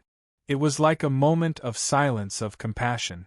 An elegy was played, with so many sacrifices and miracles as the price. With the cultivation points brought about by this battle as a sacrifice, with the 3 great mystic instruments as a guide, in the deepest part of the astronomical association, the light on the Silent One's steel was lit up again. The projection of the silver sea appeared again. The sea of souls that gathered all humans surged with brilliant waves, and the sound of the waves was like singing. The power to correct the world was once again operating here. It caused waves to appear in the eternal sea of brilliance again. It was towards the border defense line that was still burning with the flames of war. On the endless sea, in the eternal fog, in the iron rain of the wilderness, and between the burning mountains, it was also towards hell. The pioneering teams buried between the snow and sharp blades, the lonely people lost in the depths, and the fearless people who snuggled together with a smile and hugged each other to death. In the battles that started not long ago, in the wars that would continue into the future, the tranquil ripples from the present realm slowly expanded. Just like a late mother, it gently opened its arms and hugged every wandering lonely soul, soothing the sadness and despair on all the empty faces. Finally, it smiled and held their hands. They stepped on the way home. From now on, there would be no more obstacles on the way home. Half a month later, in the deepest part of the dragon vein in Dongxia, a mighty roar echoed. In the brilliant flames flowing underground, an ancient stone altar slowly rose. Under the support of layers of mystic instruments, it emitted a dark light.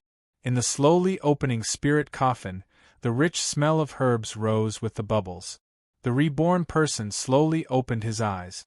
He saw the smiling face of Mystic Bird. "How does it feel to be reborn?"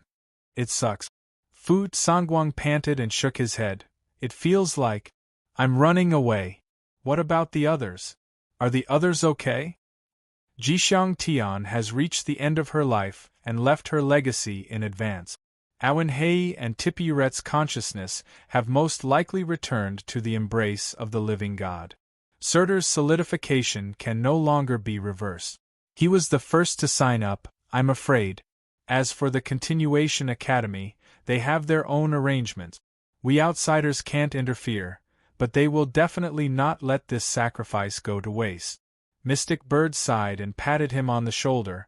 "Ahai spent a lot of effort to bring you back. Don't let his efforts go to waste." "I know." Fu Sangguang was silent for a long time and slowly nodded. "I just helped to take care of my daughter for a few years, and I have to repay such a big favor. I feel bad." As he spoke, he was about to get up, but suddenly, he froze on the spot. Something's not right. In the silence, he looked down at his hands in confusion and gradually widened his eyes. "Is there a mistake somewhere?" The thunder echo that used to be as natural as breathing had disappeared, and the eternal blessings from the Qilin had been completely exhausted. The stigmata was gone. More importantly, isn't this normal? What's wrong? Xian Niao picked up the camera hidden in his sleeve and pointed it at his old friend's dull face. "Come, look here, this is a precious memory. Look at you, you're alive and kicking, aren't you very, very cute?" In the silence, it was so clear. In the distance, Quafu, who was poking his head out from behind the door, could not hold it in anymore. He held his stomach and laughed hysterically. He slapped the ground, and suddenly the earth shook. "Ha ha ha ha ha!" In the reflection of the camera, Fu Sangguang looked up, revealing his chubby white cheeks, pink and soft like a little dumpling. He looked at his new body in a daze. "What the hell?" The former number one in Dongxia screamed. "Why did I become a 2-year-old child? What's wrong with being a child? Children have great potential." Mystic Bird's expression became serious, and he answered earnestly, "You don't know the cost of living until you're in charge of the house, right? There's only so much living soil left at home, so you should save it. To be honest, if it weren't for the fact that you can't accept it, I'd like to save some things for you." "Old thing, I'll kill you!" Fu Sangguang roared, jumped up with all his strength, and punched Mystic Bird's knee. Then, a crisp sound came from his tender fingers. He slowly bent down. It was so painful that he cried out. After a short rest and examination, after confirming that it was just swelling and there were no other problems, Sangguang was discharged from the hospital.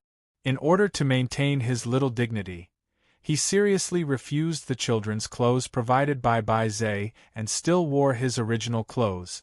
But the sleeves and trouser legs were rolled up many times, which looked very strange. As he walked, he would accidentally come out from his collar. A young man with the surname Yuan, who was passing by, said that he was cute. After pinching his face, he walked away, completely unaware of the cold eyes behind him. "Damn brat, just you wait. When I level up again, you'll be King dead." In Mystic Bird's office, the two sat behind the table again, and finally had time to talk about the end of the mission. "Where's Little White?" Fu Sangguang, who had just sat down, asked directly. "She's asleep." Mystic Bird tilted his head and wanted to light the pipe, but after seeing Fu Sangguang's current state, he helplessly put down the pipe, which made the former number one in Dongxia furious again. In order to avoid destroying their many years of friendship, he quickly continued the original topic. Little White is fine, no problem. But after seeing you die with her own eyes, she went through nirvana when she came back, so she'll probably sleep for a long time this time. It seems that she's too sad. There's no way to hide it from her. Fu Sangguang shook his head, and his tender face showed an unusual vicissitude. What about the death trial? What about the death trial that was supposed to happen 7 years later? Mystic Bird was silent for a long time, and he wanted to say something but stopped. Fu Sangguang's eyes widened, and he almost crawled up from the chair and stood on the table in disbelief. Hey, I've already died once, and even took out the Kirin. It won't be a waste of effort, right? Don't worry, it won't be a waste. Mystic Bird's expression was complicated, and he waved his hand. 60% of 100% is no longer absolute. Plus, there's still a high, so there won't be any problems. That's more like it. Fu Sangguang breathed a sigh of relief, and sat back on the table, and snorted. I've told you many years ago, weapon grandmasters are like drinking poison to quench thirst. Not only is it against the heavens, but it will also bring disaster to your descendants, and if you're not careful, your whole family will die. But you just didn't listen. You insisted on letting a high level up, now you regret it, right? What else can I do? Mystic Bird asked. Back then, Lu Wu died, and you know what the Dongxia system was like, right? Even you risked your life to cultivate the divine art in reverse, and you won't allow others to sacrifice themselves? Fu Sangguang did not speak. For a moment, both of them fell into silence. However, compared to the solemn atmosphere before, the atmosphere was much more relaxed now. Finally, the great trouble left behind back then was gone. So many years of waiting, so much planning and preparation, and with this achievement of eliminating the element of destruction, the correction value obtained offset the originally increasing calamity. 7 years later, the calamity of solidification had disappeared, but on the other hand, it had become the Red Luan Star movement, and it pointed to a certain guy that made Mystic Bird's teeth ache. F***CK. This was what made Mystic Bird feel the most uncomfortable. He had calculated and calculated, yet he had missed the most crucial point. Could this be fate? Wasn't this a little too outrageous?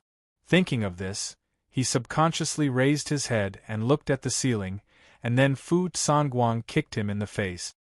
Stop looking, you don't have much time left, and you're still looking. Fu Sangguang glanced at his calm expression and couldn't help but get angry. What can you see if you look at it every day? I just hope that I can see the future. Mystic Bird was silent for a long time, and then he shook his head. Be prepared, Sangguang, we don't have much time left. The signs of chaos had already appeared. Even if he couldn't see anything clearly, he could feel that more cruel, more ferocious, and more dark changes were slowly brewing in the rolling tide of fate, gradually attacking this world. No one knew how much time was left for them. It's useless to think too much, you can only scare yourself. Fu Sangguang tried to tiptoe and patted his shoulder. When we old people are all dead, the young people will have grown up, and the future will be handed over to them. Who said that? I can still work for another 30 years. 30 years? You can barely hold on for another 10 years. It's right to not lose in momentum. Look at Celestial Genealogy, she's so skilled in this, I've learned it. Forget it, that's called bravery in the face of battle, you can't learn it like this. In this long afternoon, dust rustled from the sunlight outside the window. Occasionally, when he was dealing with things, Mystic Bird couldn't help but lower his head and look at the deepest part of the dragon vein, the slender silhouette among countless streams of light. Under the shadow of the giant vermilion bird's wings, the girl was quietly sleeping, immersed in a long dream. Lightning faintly appeared around her body. Only one step left, the last step, sleep, sleep, when you wake up, you'll grow up. Mystic Bird smiled expectantly, and whispered his wish. He threw away the haze that was transferred to his future as a price, and didn't care about it anymore. No matter how much darkness there was, it was still darkness, and there wouldn't be any change. It didn't matter if he sank deeper or shallower into the quagmire. But light only needed pure light, and it couldn't be tainted with a trace of flaw. After completely integrating with this auspicious blessing from the Qilin, in at most 10 years, there wouldn't be a second White Emperor's son in Dongxia in this world. Only the youngest natural enemy, White Emperor's son. Chapter 1084. Am I going to be arranged again? Huaishir suddenly shuddered and felt a headache coming on. Her persecution radar was reacting. She was in a trance and her thoughts were in a mess. The premonition of death flashed by. Could it be that the old bastard is going to harm me again? Mr. Huaishir? Mr. Huaishir? Are you listening? Opposite him, behind the desk, the clerk with sunglasses looked up from the report and looked at him in confusion. Were you distracted just now? No. Huaishir shook his head and looked around with a serious face. He was full of curiosity. Where is this? It's a secret, the clerk replied with a blank expression. You'd better not ask too much about things you shouldn't know. By the way, have we met before? Huaishir scratched his head and leaned closer to look carefully. He reached out and took off the huge glasses on the clerk's face. He was stunned. Why do you look exactly like old Lu? Be serious, we're talking here. The clerk slammed the table angrily, took back the sunglasses and put it back on his face. Who is old Lu? I don't know him. Go back and sit down. Okay, why are you angry? Huaishir returned to the chair, but his eyes were attracted by the scene outside the window. In the faint festive music, a group of figures in black suits and sunglasses suddenly appeared, carrying a big wooden box. They were singing and dancing, looking at the room through the window and twisting around. It was as if they were waiting for something, happy and expectant. Being stared at like that, Huaishir always had a premonition of uneasiness. He couldn't help but look back. Ahem, what are they doing? He's probably the new handyman. The clerk picked up the form in his hand indifferently. Then, according to the usual practice, I need to ask a few questions first. He paused and showed an expectant look. Suddenly, he asked, Name? That's enough. Huaishir slammed the table angrily. If you have something to say, say it. If not, I'm leaving. Okay. Don't worry. The clerk changed his previous coldness and comforted him warmly. Then let's get down to business. Mr. Huaishir, on behalf of the Xingjing realm and the Astronomical Society, I have an important task for you. Huaishir's heart suddenly contracted without warning, especially under the strange gaze of the person behind the sunglasses who resembled Old Willow, as well as the gazes of the strange people outside the window who were carrying large wooden boxes. He felt that something was not quite right. However, the clerk clapped her hands and gestured. Next, let me introduce you to the participants of this mission. First, we have Madame Ai Qing, the inspector from the Command Bureau's aerial floor. She will be participating in this mission as the commander. Huaishir was stunned for a moment before he subconsciously heaved a sigh of relief. He looked behind him in surprise. From behind the door, Ai Qing walked out expressionlessly. She only glanced at Huaishir. It was as if he had never known him. Huaishir smiled shyly. Why are we so distant? We're already so familiar with each other. Do we still have to avoid arousing suspicion? Then, he saw another figure walk in from behind the open door. She was young and beautiful, full of vitality, like a spring breeze. Huaishir's nerve endings were a little stiff. The clerk, on the other hand, introduced as if she didn't notice. This is the new silent one from the continuation court, Madame Fu Yi. She will provide assistance when necessary. Everyone can get to know each other. Ahem.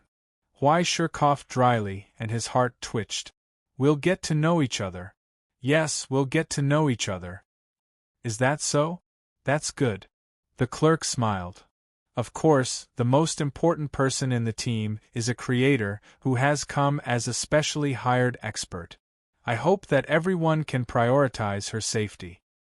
He knocked on the bell, stuck his head out and said, Madam Lily, you can come in. Huai Shi was petrified on the spot.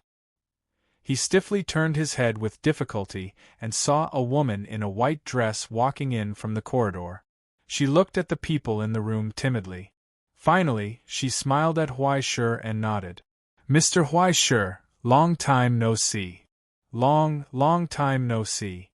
Huai Shi couldn't feel his expression anymore. He felt that his smile must have been very ugly. Under the gaze of the people behind him, he couldn't help but shake on the chair. Mr. Huai Shi? Mr. Huai Shi? The clerk asked in confusion, Are you okay? Ahem, I'm fine. Huai Shi replied with a trembling voice, It's nothing. The mission is important. I'm just a little nervous. It's okay. The clerk comforted him considerately. Considering that you're the only combat personnel in the team, it'll be difficult to take care of everything. Therefore, we specially recruited a combat expert. You'll definitely work well together. With his words, the last figure walked in from behind the door and waved at Huai Shi. Aren't you going to say hello? She pulled back her long hair that was hanging on her shoulder and smiled gently. You're so cold, Huai Shi. As senior sister, long time no see. Huai Shi greeted her in a hoarse voice. He tried his best to suppress his urge to cry out of fear. He sat on the chair and shivered. He only saw that the few strange people outside the window had already started singing and dancing again. They seemed to be approaching again. They were almost lying on the edge of the window. He looked inside. He waved at Huai Shi, indicating that the young man should hurry up and join them. Everyone, let's dance together and be happy. There's no need to talk too much. Huai Shi raised his voice and tried his best to put on a serious expression. This is a combat mission. I can't wait to sacrifice my heart for the present. It's all here. The clerk put a thick document in his hand and patted him on the shoulder. My work is done here. Everyone can take their time to look at it. I'll take my leave first. After saying that, she didn't wait for Huai Shi to urge her to stay. Under Huai Shi's desperate gaze, she quickly left. She even very considerately closed the office door for him. In the end, only a meaningful smile was left. Dead silence. In the dead silence, no one spoke.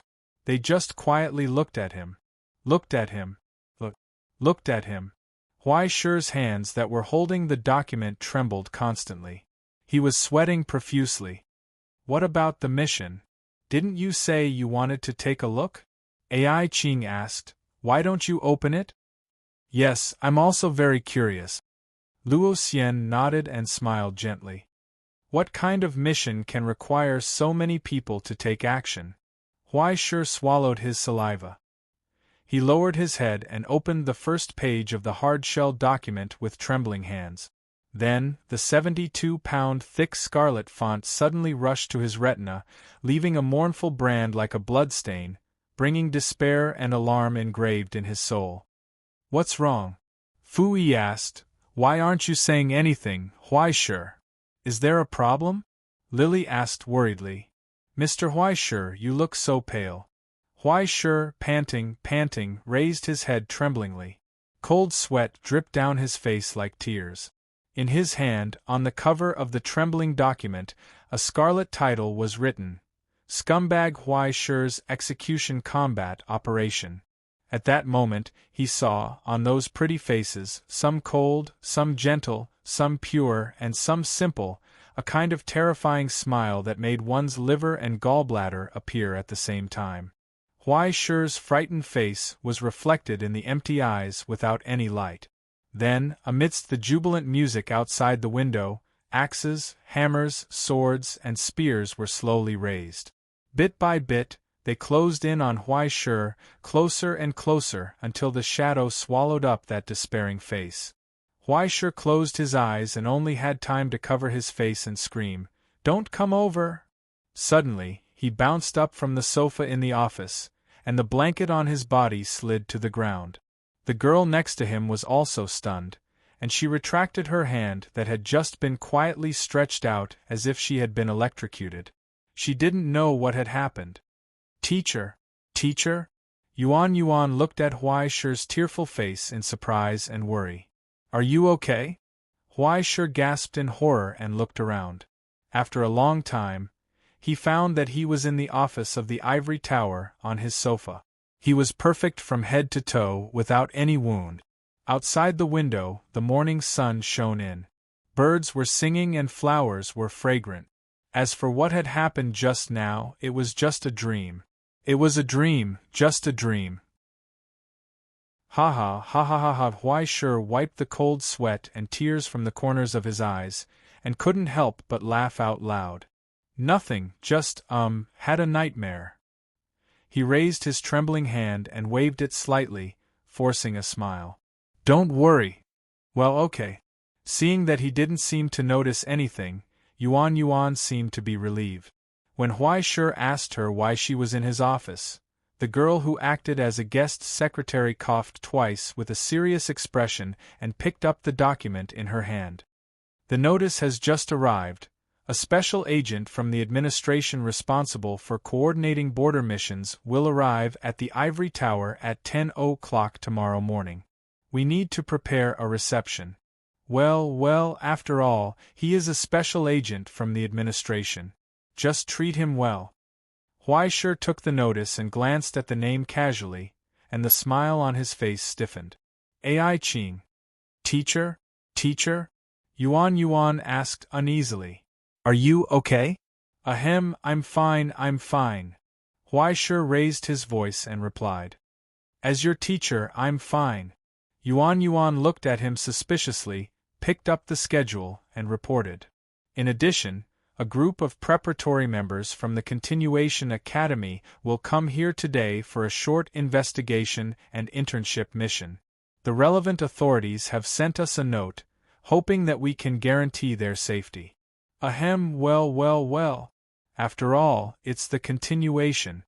Huai Shi just took the schedule, and the smile on his face stiffened, and he couldn't help but collapse.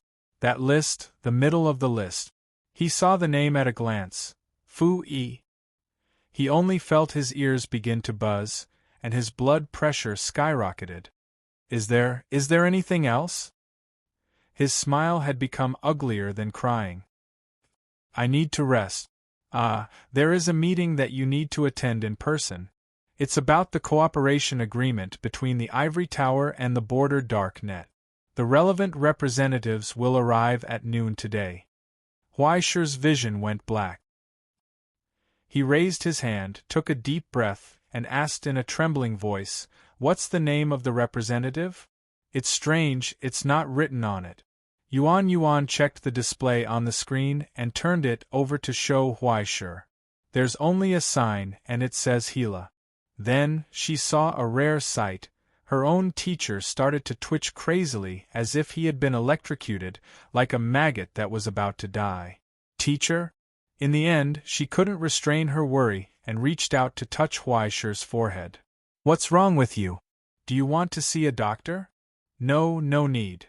Huai Shi resisted the urge to cry, covered his face, and choked. There's no saving me. Don't panic, Huai Shi, don't panic. It's just a pure coincidence, don't panic. Look at the bright side, at least. While his mind was buzzing, he suddenly felt the phone in his arms vibrate. After he opened the app with difficulty, a selfie popped up. It was from White City Station. Luo Xian smiled at the camera. 5 more hours, we'll reach the Ivory Tower. Do you want to have afternoon tea together? Huai Shi was sweating profusely. His hands were trembling, and he couldn't stop at all. This is a dream, this must be a dream. That's right, Huai Shi, don't panic. He repeatedly talked to himself, comforting himself as he trembled. But when he looked up and looked out of the window, he couldn't see the strange people who were happily twisting around with the coffin. There was only a slender figure. She was lying on the balcony, eating an ice cream cone, watching all of this, and clicking her tongue in wonder. It was as if she smelled the beginning of a good show. Tongi, uninvited. What's wrong? Tongi raised her chin and urged expectantly, Continue, sister, I want to see the next part of the plot. Amidst the silence, Huai Shi's tears finally began to fall. Goodbye, Feng Shu, goodbye, world. I'm going to die. Chapter 1085. It was impossible for him to die. As the saying went, as long as one was not killed, one could live. The most important thing now was not to panic. Huai Shi ran around the office several times like a race before he finally calmed down, at least on the surface. In short, calm down, Huai Shi. The Lord God would never send someone to die. *CK the Lord God. His mind was in a complete mess now. In a trance illusion, he saw a blind man with tattoos all over his body breaking the world with a punch, laughing at the heavens. Huai Shi shook his head hard, but then he saw a figure carrying a zither and dancing disco turn around from his side. Damn. He's not far from schizophrenia, isn't he? In short, don't worry, sit down and take a deep breath. Huai Shi used up all his reason in this life to resist the urge to cry and jump off the building. He sat on the sofa and closed his eyes. After a little thinking, careful analysis, and serious consideration, he came to a conclusion. Damn, I'm dead. There's only one way left. He suddenly opened his eyes and slammed the coffee table, scaring Yuan, who was not far away, to drop her phone on the ground. On the screen was a half-text message sent to Dr. Yi Su at the school clinic. What should I do if the teacher goes crazy? I'm waiting online urgently. Yuan hurriedly picked up the phone and was about to explain, but she saw Huai Shi appear in front of her with a strange and dignified expression. Two big hands pressed on her shoulders. With a familiar warmth. So close. In an instant, the girl's face burned red, and she subconsciously moved back a little. Teacher, too close to Yuan. Huai Shi raised his voice and said seriously. Ah. The girl was stunned. You have to remember. Huai Shi pressed on her shoulders and told her seriously, I'm sick. Yuan was stunned. Yes, I'm sick. Huai Shi nodded, as if he was persuading himself. His expression was ferocious. It's a very serious illness. I can't be cured. Yuan subconsciously crushed the phone in her hand. She panicked and didn't know what to do. In short, you must remember to say this no matter who you meet. This morning, no, last night, I had an emergency and had to go to Shambhala for treatment. I'll leave the school to you. Right, where's the box? Where's the suitcase? Right, clothes, where are the clothes? At home, forget it, there's no time, I'll buy them when we get there. After that, Huai Shi didn't care about anything else. He threw the student aside and rushed to his desk. He pulled out his suitcase from below and stuffed it in randomly. Then, he picked up the box and pushed the door open. Finally, he turned around and reminded his teammates not to forget, leaving them standing there in a daze. Unable to react in time, he was simply a hero among the scum. He rushed to the elevator in a few seconds. As soon as the elevator door opened, Lin Zhongshan saw his teacher's disheveled face and disheveled appearance while carrying a suitcase.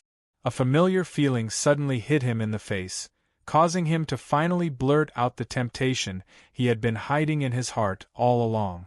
Teacher, you finally committed a crime and ran away? Kid, don't talk nonsense if you don't understand. Huai Shi slapped the back of his head and frantically pressed the elevator button. Don't ask so many questions. Anyway, I have something to do, so I'll leave first. Right, do you have any change on you? Lend me some to buy the ticket. As he spoke, he directly took out his wallet from Lin Zhongshan's pocket. But after rummaging for a long time, he found that other than less than 200 yuan in change, there was only 2 coins. Why are you so poor? Where did all the money you earned from committing crimes go? Why don't you help your teacher a little? Cough, Yao Xiang. Yao Xiang said that she would keep it for me first. Lin Zhongshan guiltily looked away, making Huai Shi very angry. Being so strict with his girlfriend at such a young age, he definitely won't have a bright future. Tell me, how did your teacher teach such a disciple like you? Anyway, 200 yuan is fine. I'll make do. At this time, there was no time to be calculative. Huai Shi put the money in his pocket, waited for the elevator to open, and rushed straight out. In the end, Lin Zhongshan desperately pulled him back. Be careful, teacher. You can't escape through the front door, and I have something important to tell you. I almost forgot. Time is of the essence. If there's anything important, wait for me to come back. I can't wait. Listen to me first. Don't say any more, I'm leaving first. Huai Shi shook off Lin Zhongshan, who was desperately dragging him back, and rushed straight out of the front door. But right in front of the front door, his sorry footsteps came to an abrupt halt. A sudden break, and the ear-piercing sound broke the silence. Behind him, Lin Zhongshan covered his face in despair. And Huai Shi was sluggish, petrified, and shattered on the ground. It was as if he had fallen into an ice cave. Right in front of the front door, an aluminum suitcase unique to the astronomy club cast a pitch-black shadow. It was just like his tombstone, angular and square. And right next to the suitcase, the expressionless commissioner of the astronomy club raised his head from his cell phone and looked at him. He was slightly stunned, and then gradually came to a realization. Are you going out? Ai Qing asked curiously. Did I come at a bad time? No. The corners of Huai Shi's eyes twitched, and he resisted the urge to collapse on the spot. With great difficulty, he squeezed out a flattering smile. Aren't you coming tomorrow? This is a surprise inspection, Huai Shi. Ai Qing sighed helplessly. To be able to send a report notice in advance is already giving you a lot of faith. Do you really want everyone to agree on a time to come and go through the motions? She paused for a moment and glanced at Huai Shi's disheveled appearance, and behind him, the suitcase that was trying to be stuffed into Lin Zhongshan's hands. Her gaze became sharp. Where are you going? Are you going somewhere far away? Huai Shi trembled as he wiped off his cold sweat, and looked back at Lin Zhongshan's house. Right, where are we going? Oh right, take a walk, take a turn, exercise.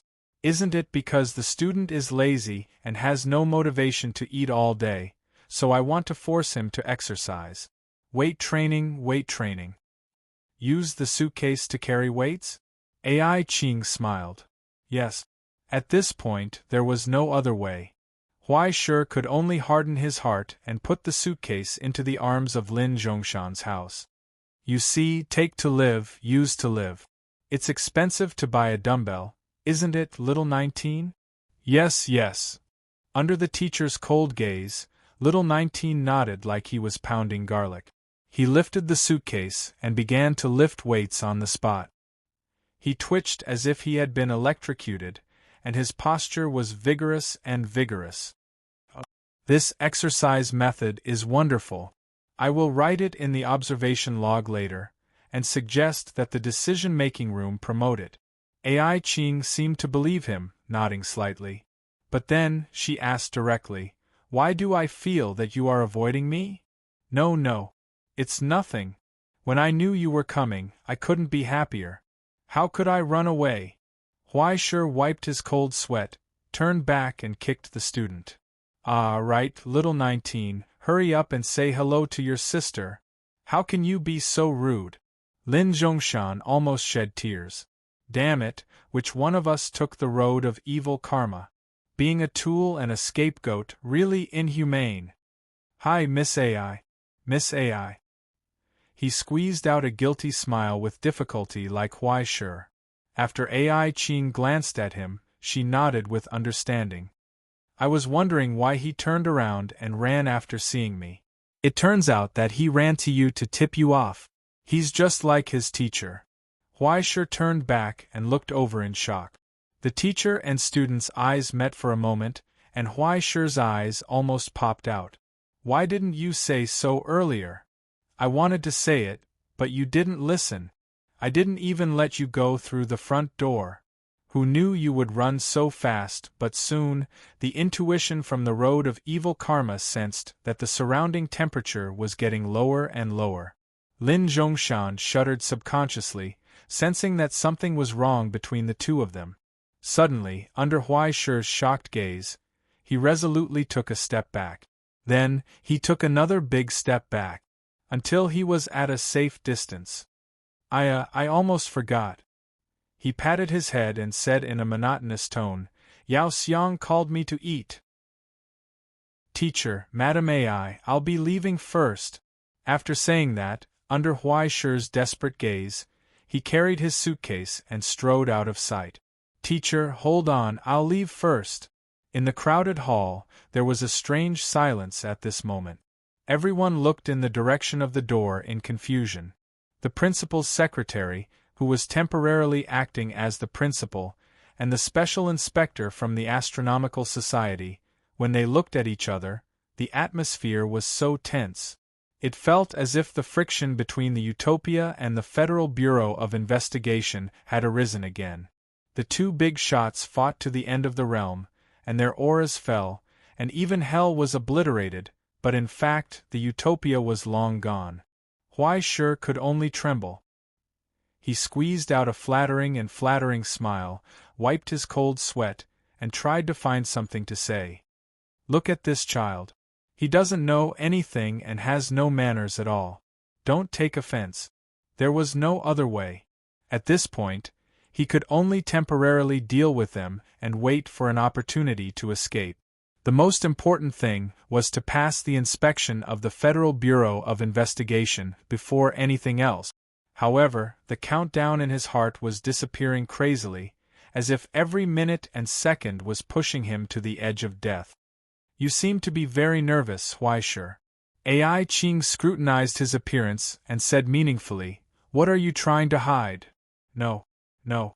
Huai Shi widened his eyes, pointed to the sky, and swore in a trembling voice, The sun is shining. The Federal Bureau of Investigation shouldn't slander me. Huai Shi is an innocent person.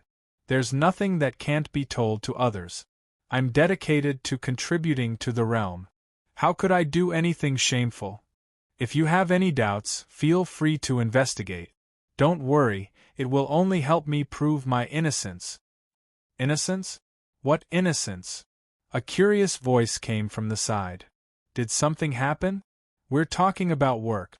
Don't interrupt. Huai Shi subconsciously pushed him away, but when she reached out to press on his shoulder, she realized that something wasn't quite right. It was so familiar. It was as if they had met before.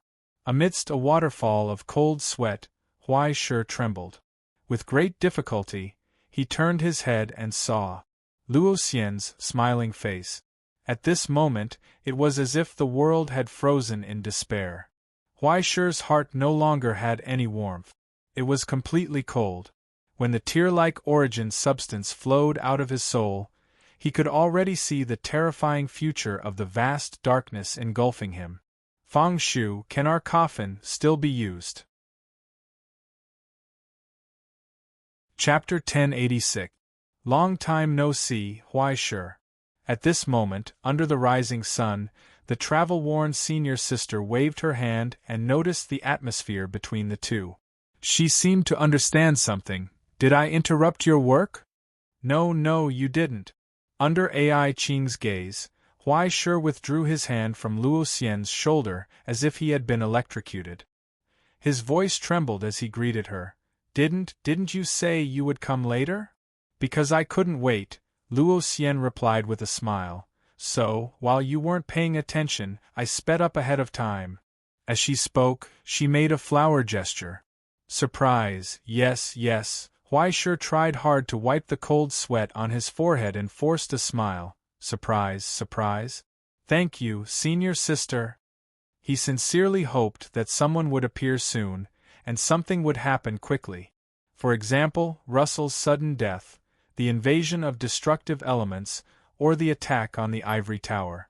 So that everyone's attention would be diverted from him. If it really didn't work, He could just die suddenly. There was no need to bother the ladies. Fortunately, this kind of thing didn't need to happen. Luo Xian no longer paid attention to Huai Shi. And the bad thing was, she looked at Ai Qing. "Can you introduce me?" Luo Xian asked curiously. "Ms. Luo Xian, nice to meet you." Ai Qing calmly reached out her hand. "I'm Ai Qing from the Directorate of Governance. I've heard a lot about you. I've heard of you for a long time." Luo Xian held her hand and her smile was as clear as the sun. "I'm sorry to suddenly interrupt your work. Please don't take offense." "It's okay. I just arrived. It's more like I'm disturbing you." There was no earth-shattering, and nothing that scared Huai Shi happened. They politely shook hands, exchanged polite greetings, and politely exchanged contact information. And Huai Shi was wiping his cold sweat in a place where they couldn't see, trying to catch his breath. Why did the premonition of death keep appearing? Why was there a lingering panic in his heart? Why did he have the urge to hang himself with the rope of sorrow? But soon, before he could sort out his thoughts, he felt Luo Xian's gaze on him. She was full of doubt. "Are you all right?" "I'm fine. It's great." Huai Shi subconsciously straightened his body and replied solemnly, "I teach every day and I'm in good health.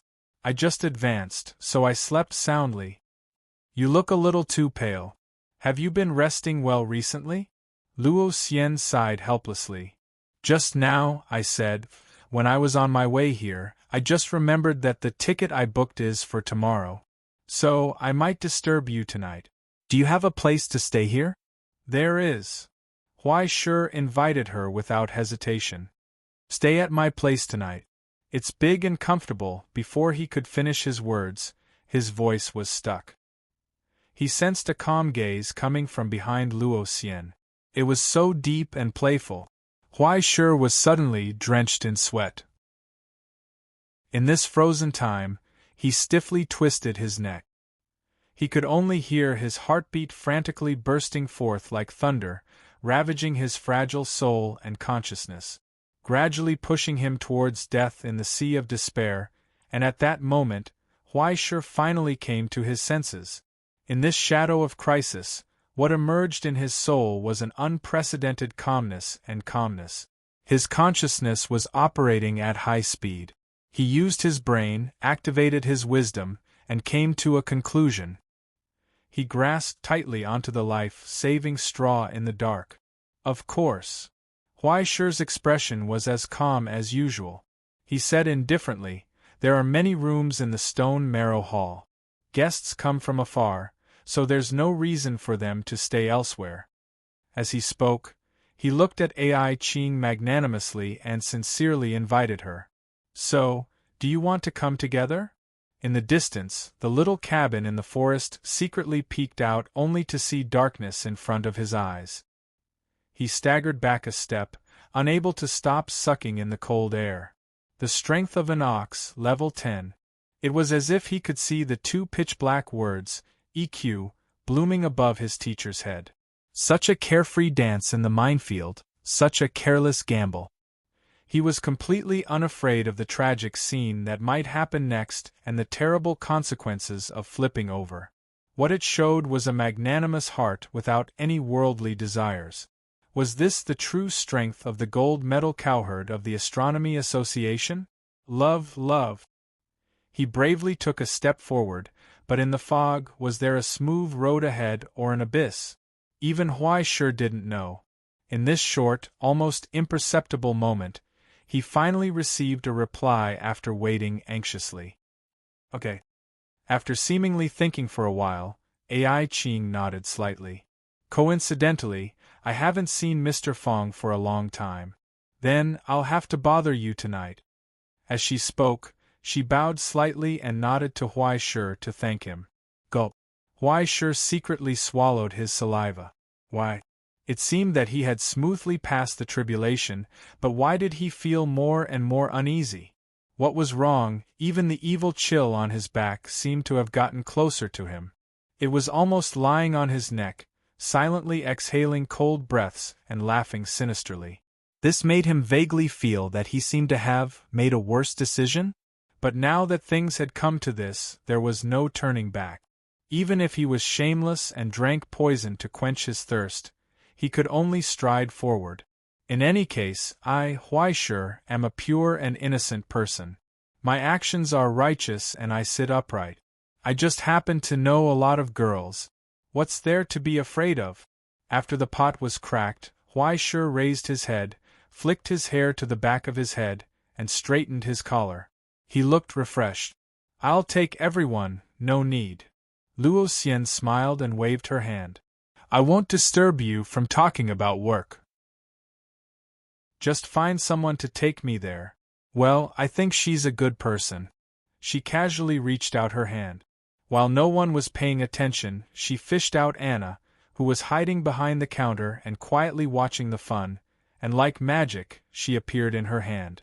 She lifted the back of her collar. The girl, who was still holding potato chips in her arms, was still licking the salt and pepper on her hands, and looked at her teacher. She was stunned.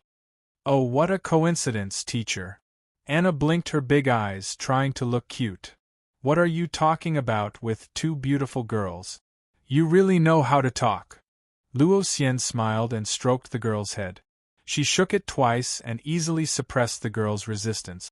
Finally, she waved her hand and said, We'll go first. You guys take your time. But you have to come back before dinner. Otherwise, I'll cook myself if I'm hungry. Okay. Huaishe nodded his head like pounding garlic. Definitely. How could he not be sure? If Luo Xian entered the kitchen, there would be a large-scale biological disaster in the ivory tower today. Just like that, he watched as his senior sister floated in and out of his sight. The lingering fear had not disappeared. But when he looked at the inspector beside him, his heart that had just calmed down was raised again. Are you done? Ai Qing asked. Yes, I'm done. Huaishe blinked his eyes and answered innocently. Then let's get to work, Mr. Huaishe. She picked up her luggage, walked in front, and sighed with melancholy. I have a hunch that this inspection will be full of surprises. I hope you didn't do anything unspeakable in secret. No. Absolutely not. Huaishe patted his chest and promised. This time, before he spoke, he looked left and right to prevent any accidents from happening. After making sure that his senior sister had gone far, he breathed a sigh of relief again and continued with confidence. All along, our celestial genealogy has adhered to the principle of treating people with sincerity and standing on faith. We have developed and communicated with an open, fair attitude. His impassioned statement was nonsense, and he didn't finish it until they walked out of the elevator. Ai Qing was annoyed. She pushed open the door of the office, looked around at the clean and open environment, and nodded slightly. She asked the secretary who was bending over to tidy up the blanket beside the sofa, Hello, is this Huaishe's office? I'm from the administration. The teacher is not at home today. Yuan shouted in horror. After throwing away the blanket in her hand, the girl stood up straight, blushed, and spat out all the words in her stomach. I don't know anything. The teacher is sick and went to Shambhala. Please come back another day. In the sudden silence, Ai Qing silently turned around and looked at Huaishe behind her. She was expressionless. What did you just say, sincerity? On the quiet street leading to the outside of the campus, there was a rare sight for many passers-by to see.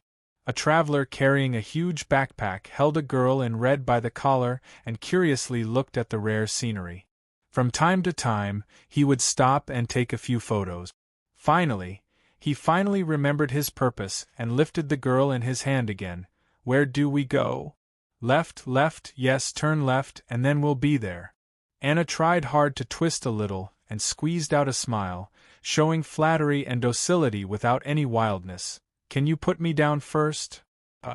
Isn't this good? Luo Xian was puzzled and shook her head. It looks quite harmonious. I remember, your name is Anna, right? The girl nodded frantically. Then, she saw her smile. I like you very much. Luo Xian rubbed her hair, full of expectations. If I have a daughter, I hope she can be as lively and lovely as you. Anna was stiff and didn't know how to react for a while. She could only answer dryly, Thank you for your compliment. But I think it's better to forget it, because I hate children the most. Luo Xian sighed. They cry, make a fuss, and don't listen to me. They always make trouble regardless of the occasion.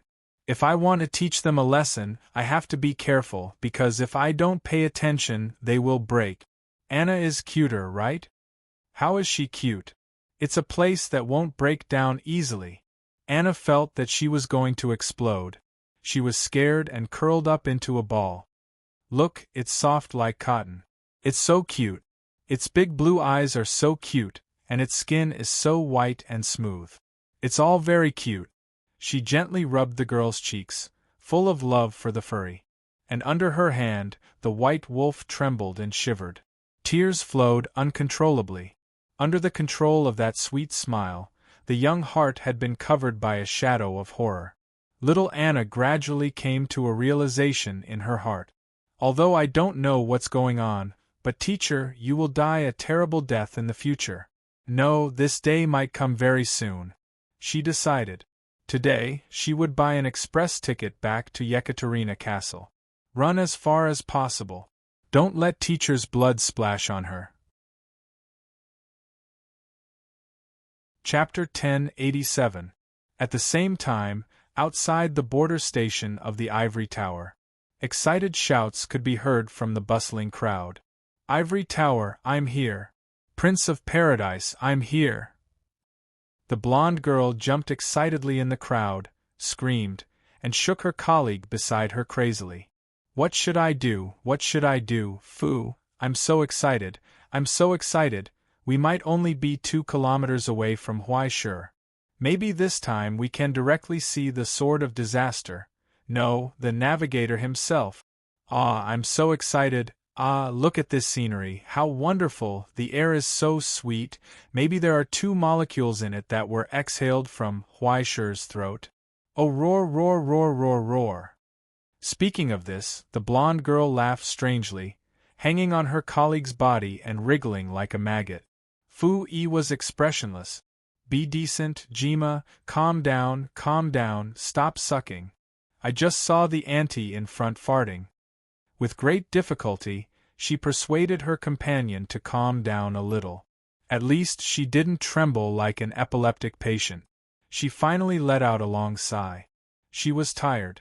Can't you Prince of Paradise's people look at the situation? And when she didn't pay attention, the dog in her hand ran wildly at the station, finally passing through the crowd and rushing straight to the end of the square, where the helpless girl in the white dress was at a loss. Pounce on her. Lick, lick, lick, please, please don't. The confused girl took a step back in panic, subconsciously holding her skirt that had been lifted, and the map in her hand fell to the ground. The huge dog's head had already arched into her arms. It flicked its tongue and rolled its eyes. Then, in the void behind the girl, the outline of a giant deer suddenly appeared. It lowered its head, pointed its sharp giant horn at the uninvited guest, took 2 steps back, pawed its hooves, and then accelerated. Bang! The lousy dog flew into the sky with a howl. The giant deer glanced at it flying away, tilted its head, spat disdainfully, turned around, and disappeared. Only Fu Yi was left in a mess in the wind. What happened? Sorry, I'm really sorry. This lousy dog is really too disobedient. 10 minutes later, Fu Yi tugged on the dog's leash tightly and apologized to the girl with a smile. The girl, who was at a loss, froze for a moment, as if she was amused by the scene.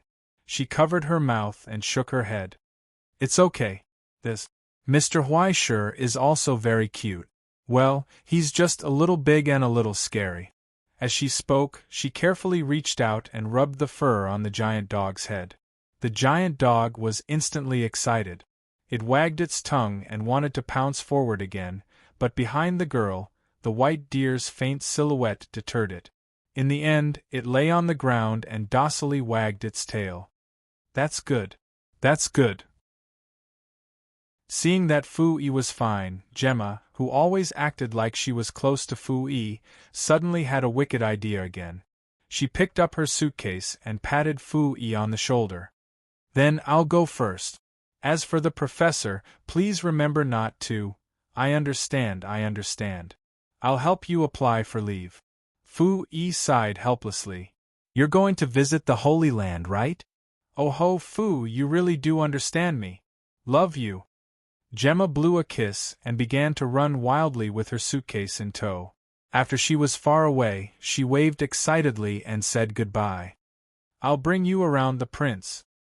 Oh, thank you so much. Fu-Yi covered her face. She really had no strength left. Soon, she noticed the worried gaze of the girl beside her. Excuse me, do you need help? Help? Help me correct the personality of my SDK roommate's idiotic personality? And the person she was obsessed with was her good friend. Thinking of this, Fu-Yi felt like her head was going to explode. If the fact that she knew Huaishur was exposed, she was afraid that she would spend the next 3 years of her internship under Gemma's terrifying shadow. She would completely become her tool. She might even be asked to steal the original flavor back to satisfy her unspeakable agenda. Besides, compared to myself, you're the one who needs help, right? She looked at the girl in front of her and felt like she had seen her somewhere before. She was very familiar. I saw you standing here. Did something happen? She asked. It's the first time I've traveled so far alone. I got lost. The girl named Lily answered awkwardly and picked up the map in her hand. And I don't understand this thing. Fu-Yi glanced at it and instantly understood the crux of the problem. It's pardonable that you don't understand. She sighed and said, the map you're holding is White Cities. There was a click. She seemed to hear the sound of teeth grinding. The girl showed a terrifying and dark expression in an instant. She was muttering a short name that seemed to only have 2 letters, but soon, the girl opposite her calmed down and became calm and harmless again. She expressed her gratitude in a dignified manner like a princess. Thank you, Fu-Yi, just call me Fu. Fu-Yi shook her hand and smiled. If there's anything you need help with, please don't hesitate to ask. Sorry. Lily hesitated for a long time and took out a note. Miss Fu, do you know how to get to Rongguan Hotel? What a coincidence. Fu-Yi was stunned for a moment and raised her eyebrows slightly. Good, I'm going too. She took out her internship certificate and the door plate from Rongguan Hotel and invited, Do you want to go together? Can I? Of course, when I got lost in the past, there were often big sisters who passed by to guide me. Don't mind at all.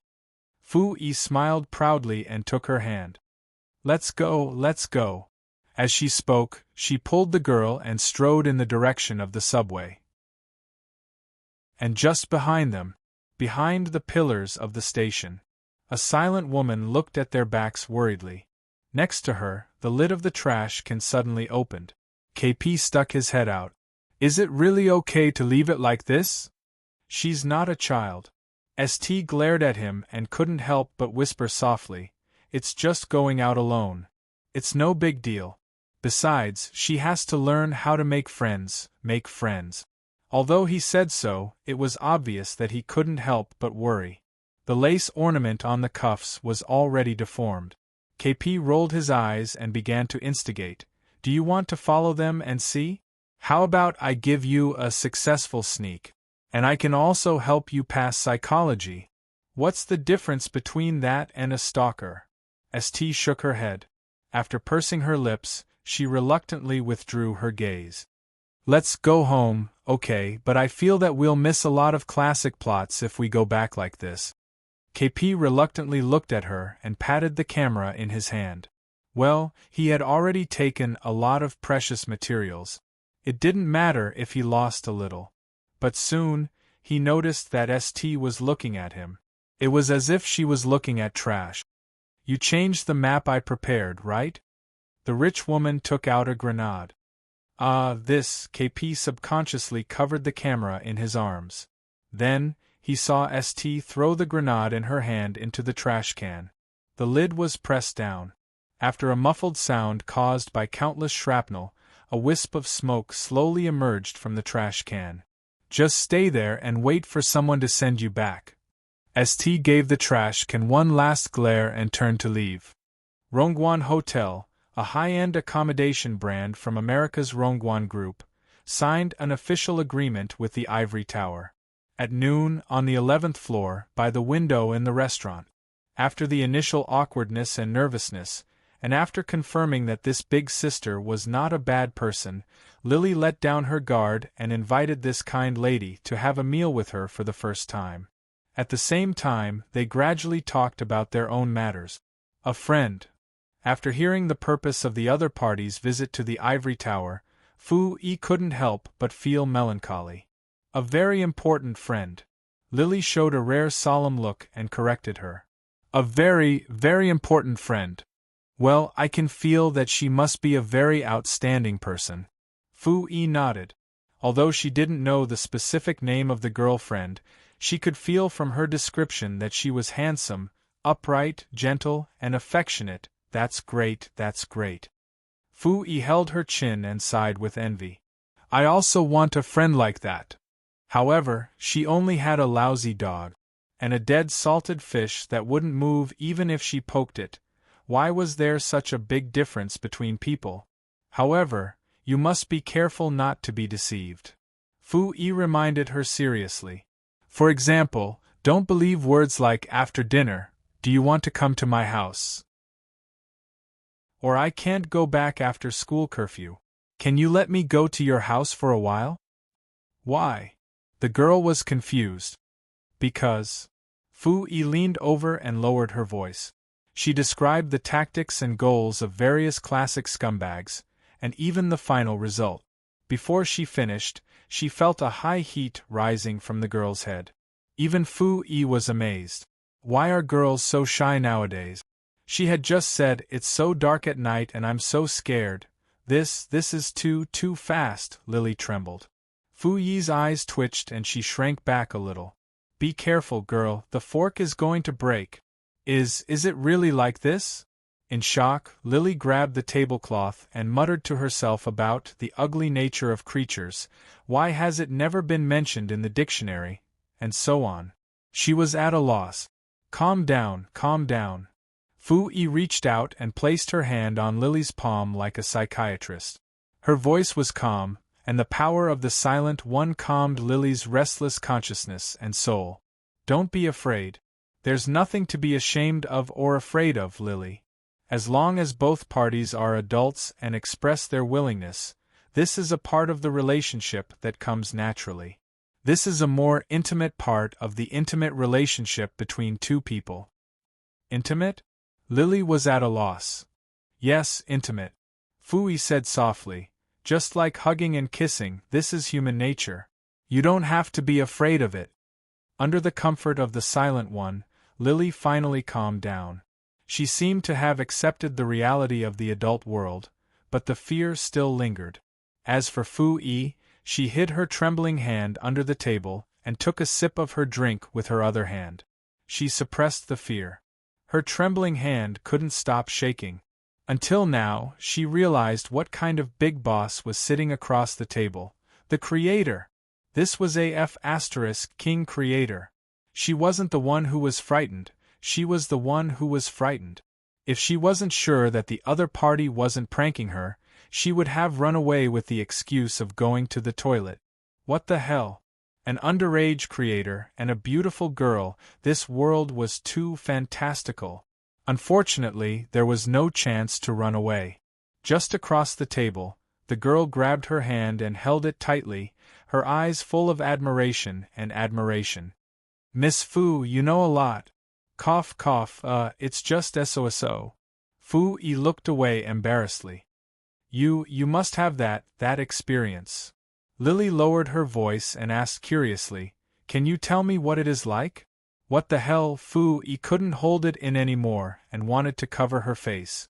Why did she have to talk about this for no reason? It could only be said that the accident happened so suddenly that it caught her off guard. The hand holding the drink couldn't help but tremble. Looking at the pair of eyes that were pure and thirsty for wisdom, she began to think, in order to maintain the dignity of the old priestess, is it too late to secretly search? Chapter 1088. During the meal, Huai Shi was scared witless. Even the small stove in the school cafeteria was not delicious. On the other hand, the female inspector sitting across the table slowly finished all the food on her plate. Her expression was calm from beginning to end, and there was no sign of joy or displeasure. Finally, after wiping her mouth, she looked up. On her right, the screen on the table lit up. The report from the inspection team had been submitted. In just 2 hours, 16 people from the statistics department had completed the audit of the Ivory Tower's combat readiness, storage, operating capacity, personnel, combat power, as well as all the project finance, operation, and stage evaluation related to the Central Command Bureau. The efficiency was astonishing. Congratulations, Huai Shi. She raised her eyebrows and seemed surprised. As you said, your work is impeccable. All of the results were worthy of exclamation. Perhaps you can get the highest evaluation of all the border defense assessments in this surprise inspection. Huai Shi's chopsticks paused for a moment, and he subconsciously let out a long breath. Even with Russell's information in London and the arrangements made, everyone had come up with enough results for this inspection and prepared for a long time, but after the morning inspection, Huai Shi was a little nervous. The surprise inspection of the Central Command Bureau had always been strict, and when Huai Shi owed them money, they would only be stricter. To put it bluntly, this group of people was purely nitpicking. What's more, the one nitpicking was his old acquaintance, Ai Qing. It was too extravagant to expect her to be lenient with the rules. For her, no matter how good their personal relationship was work, and there would be no slack or tolerance. Moreover, Huai Shi felt that their personal relationship might have reached the brink of crisis. What if it fell apart? Of course, he would not lose his head. But every time he thought that they might meet again in the trench prison, Huai Shi's stomach hurt. It could only be said that he had carried too many burdens that did not belong to his age. Whether it was debt, responsibility, or other things. However, before he could rejoice for long, he felt that something was wrong from Ai Qing's words. Wait, what do you mean by maybe? Perhaps it means, if the observation reports and work logs submitted by the inspectors are also fine. Ai Qing replied straightforwardly, the investigation hasn't ended yet, Huai Shi. At least, the last item hasn't been completed. Huai Shi's scalp began to tingle. This was probably the most insignificant part of all the review items. During the surprise review process, the review team would make a subjective judgment based on their experience to see if the target's ability was competent for their position and the next task arrangement. It was a free mark question. Generally speaking, as long as everything in the investigation process was passable, the inspector would not make things difficult for them. At the very least, they would give them a grade of B or above. He wouldn't embarrass them too much. But the problem was, could the investigation process really be completed? Thinking about his numerous criminal records and endless future troubles, Huai Shi's hands couldn't stop trembling under the table. Don't be nervous, Huai Shi. I'm not interested in the secrets and plans of celestial genealogy. Even if someone is interested, this part is not within my scope of work. Ai Qing frowned and told him solemnly, you just have to work as usual. I'll be by your side and personally determine the operation of the Ivory Tower. That's why I'm scared. When he thought about his to-do list and the reception task in the afternoon, Huai Shi's blood pressure began to skyrocket in the direction of death. But looking at the serious face in front of him, he really didn't have the courage to ask if they could change the investigation person. If he really said it, he would die, right? Even if he didn't die, he would definitely be tortured to death in the future. Or, he would be tortured to death by all kinds of messy tasks assigned by the Bureau. Or a straightforward death. So, since he was going to die anyway, couldn't he choose a simpler way to die? Just thinking about the dark and gloomy future made him unable to stop the tears in his heart. What's wrong?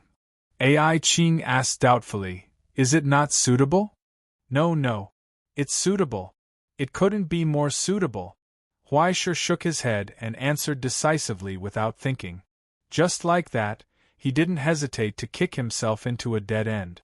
Half an hour later, he found that the dead end had come to an end. He even began to regret it. Why didn't I die earlier? Just behind the open door of the reception room in front of him, the intern students from the Continuation Academy were still excitedly exchanging what they had seen and heard along the way and speculating about the next tour. And Huaishir, at a glance, saw the innermost part of the room, deliberately dressed down and completely inconspicuous among them. Fu Yi. And beside her, who was talking and laughing, Lily? Huaishir's vision turned black and he staggered. He held the door and almost lost his balance. This. His fingers trembled as he pointed at the scene behind the door and looked at Yuan. What's going on? Teacher, are you talking about Ms. Gila from the Darknet? Yuan glanced inside and immediately answered, yes, because the two sides seem to know each other. Ms. Gila also signed up for this tour. Oh, that's amazing. If I didn't look at the information, I wouldn't have imagined that the lady was the creator. If there's a chance, I really want to ask. Teacher, what's wrong with you? Are you not feeling well? She looked at Huaishir's pale face and the cold sweat on his forehead in puzzlement. No, well done. Huaishir squeezed out a smile with difficulty, turned his head, and quietly wiped the old blood from the corner of his mouth with trembling little hands. He wanted to cry but had no tears. But there was still Ai Ching's death stare behind him. He couldn't use the toilet as an excuse to run away. He could only bite the bullet and walk into the reception room. He wished he could tiptoe and pray madly in his heart that no one saw him. He would just go through the motions and slip away, but when he poked his head out, he heard a surprised voice. Mr. Huaishir. She forgot about the occasion, as well as her usual shyness and nervousness. After seeing that familiar face, the excited girl jumped up from the chair and subconsciously approached him, greeting him expectantly. Long time no see, how are you? For a moment, the room was silent, and all eyes were looking in the direction of the door. They fell on his face. Surprise. Long time no see, Lily. Huaishir tried hard to put on a smile without worldly desires and nodded in response, but the chill on the back of his head couldn't stop. He felt the gazes coming from behind him, and from beside Lily. It was so meaningful. Fu Yi poked her head out and praised. Is this the good friend you've been talking about, Lily? Wow, it's the sword of disaster, so amazing. You're flattering me, Mr. Huaishir is the amazing one. Lily shyly tugged at the corner of her skirt, embarrassed. I'm just a very ordinary friend. Under Fu Yi's curious gaze, the corner of Huaishir's eyes twitched and then again. Inexplicably, he felt a sense of horror as if he was sitting under the judgment platform. Don't panic, Huaishir, don't panic, this is just a coincidence. You must stay calm. Even if he were to die, he had to die innocently. But I'm obviously very innocent, why do I have to pretend? Before he could finish his 100,000 inner thoughts, Fu Yi had already taken the initiative to walk up to him, smiling and reaching out her hand. Nice to meet you, Mr. Huaishir. Can you please sign an autograph for my roommate? She's a big fan of yours. As she spoke, she took out an autograph book that she had prepared long ago and quietly winked at him. She signaled him not to expose himself. Huaishir was stunned. In this silent tacit understanding, he felt an unprecedented deep bond between him and his good friend. After experiencing the repeated devastation from reality, Huaishir was so touched that he almost cried when he encountered this considerate warmth. Is this what a good friend is like? Love.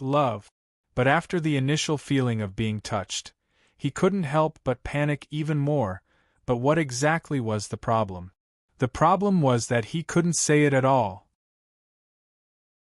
He was clearly in a room with a suitable temperature, but he felt as if he was walking barefoot on fragile ice in the cold winter. He only felt that if he took a wrong step, he would die without a complete corpse. Even the premonition of death was constantly fluctuating between two extremes, creating a feeling of certain death, but also a feeling of stomach pain that didn't seem to be completely dead. He tried hard to leave his name on the autograph book. Trembling, he handed it back. Soon, the blonde girl who was usually so brave and crazy in her mind, but after seeing the real person, she hid in the crowd and didn't dare to show her face at all. She held the autograph book and the signed version of the gold card and began to laugh foolishly. She completely didn't notice Huaishi's teary and expectant gaze. "Aren't you a fan? How can you just ask for an autograph? You don't even want to say a few words. Someone come. No matter who it is.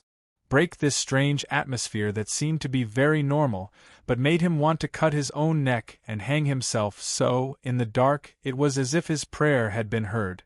The Savior fell from the sky. A gentle and warm voice sounded. Friends who are visiting, please pay attention to the queue. Everyone, come this way. Don't be noisy and crowded. Don't worry, there will be a special Q&A session and autograph time for everyone later." Waving a small flag in her hand and wearing a temporarily borrowed uniform, Luo Xian appeared valiantly and skillfully distributed their passes to all the participants. Everyone had one pass, everyone had a share.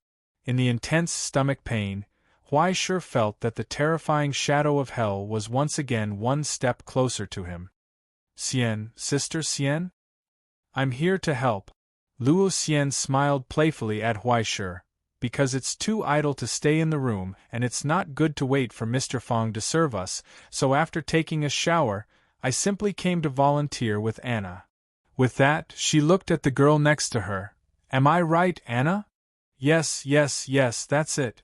Anna nodded frantically, wishing that she could shake her head out of her neck. She was extremely obedient. However, when she looked at Huaishi, the white wolf girl showed a flash of panic and silently asked for help. "Teacher, please save me." What responded to her was the teacher's already red eyes.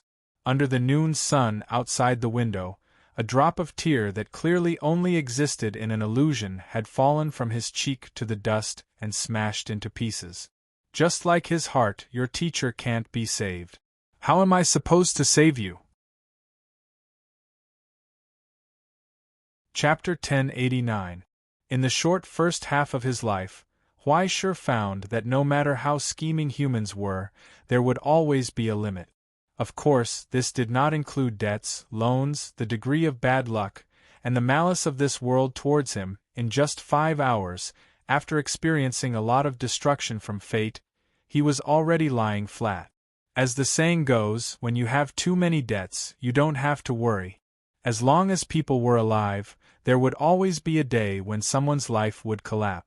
It's just a house collapsing, what's there to be afraid of? So be it.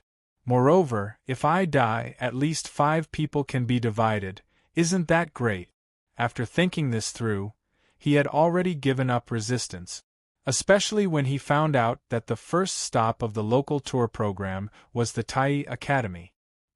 He knew that a certain black-hearted woman would not rest until she killed him today. The first stop is the Alchemy Institution? The mentor of the Continuation Academy was surprised. The Ivory Tower is really generous.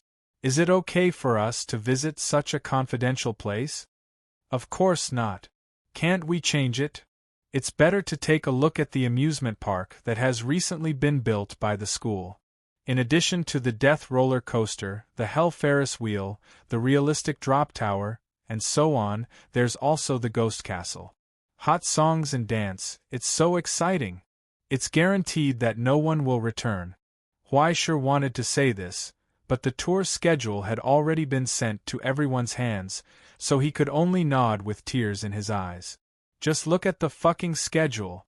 The Tai Academy, the Foundry Center, the classical music classroom, the principal's secretary's office.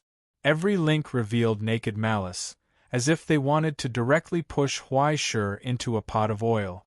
Other than Tong Ji, who else would do this kind of work that could cost lives?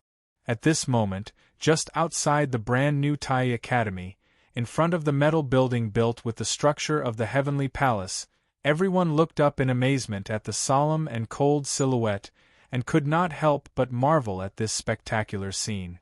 Even the entire building was a miraculous crystallization created by alchemy. With such a jaw-dropping style, it was no wonder that the rumors outside said that the new supervisor of the Tai Academy was a mysterious great grandmaster. Tai. Among the silent trainees, a studious student asked curiously, "Is it Tai from Eastern Xia? If you want to talk about classics, it should be the oldest alchemy source book passed down by God Hermes, the Jade Record. If one is above it, then one is below it, thus accomplishing the miracle of Tai."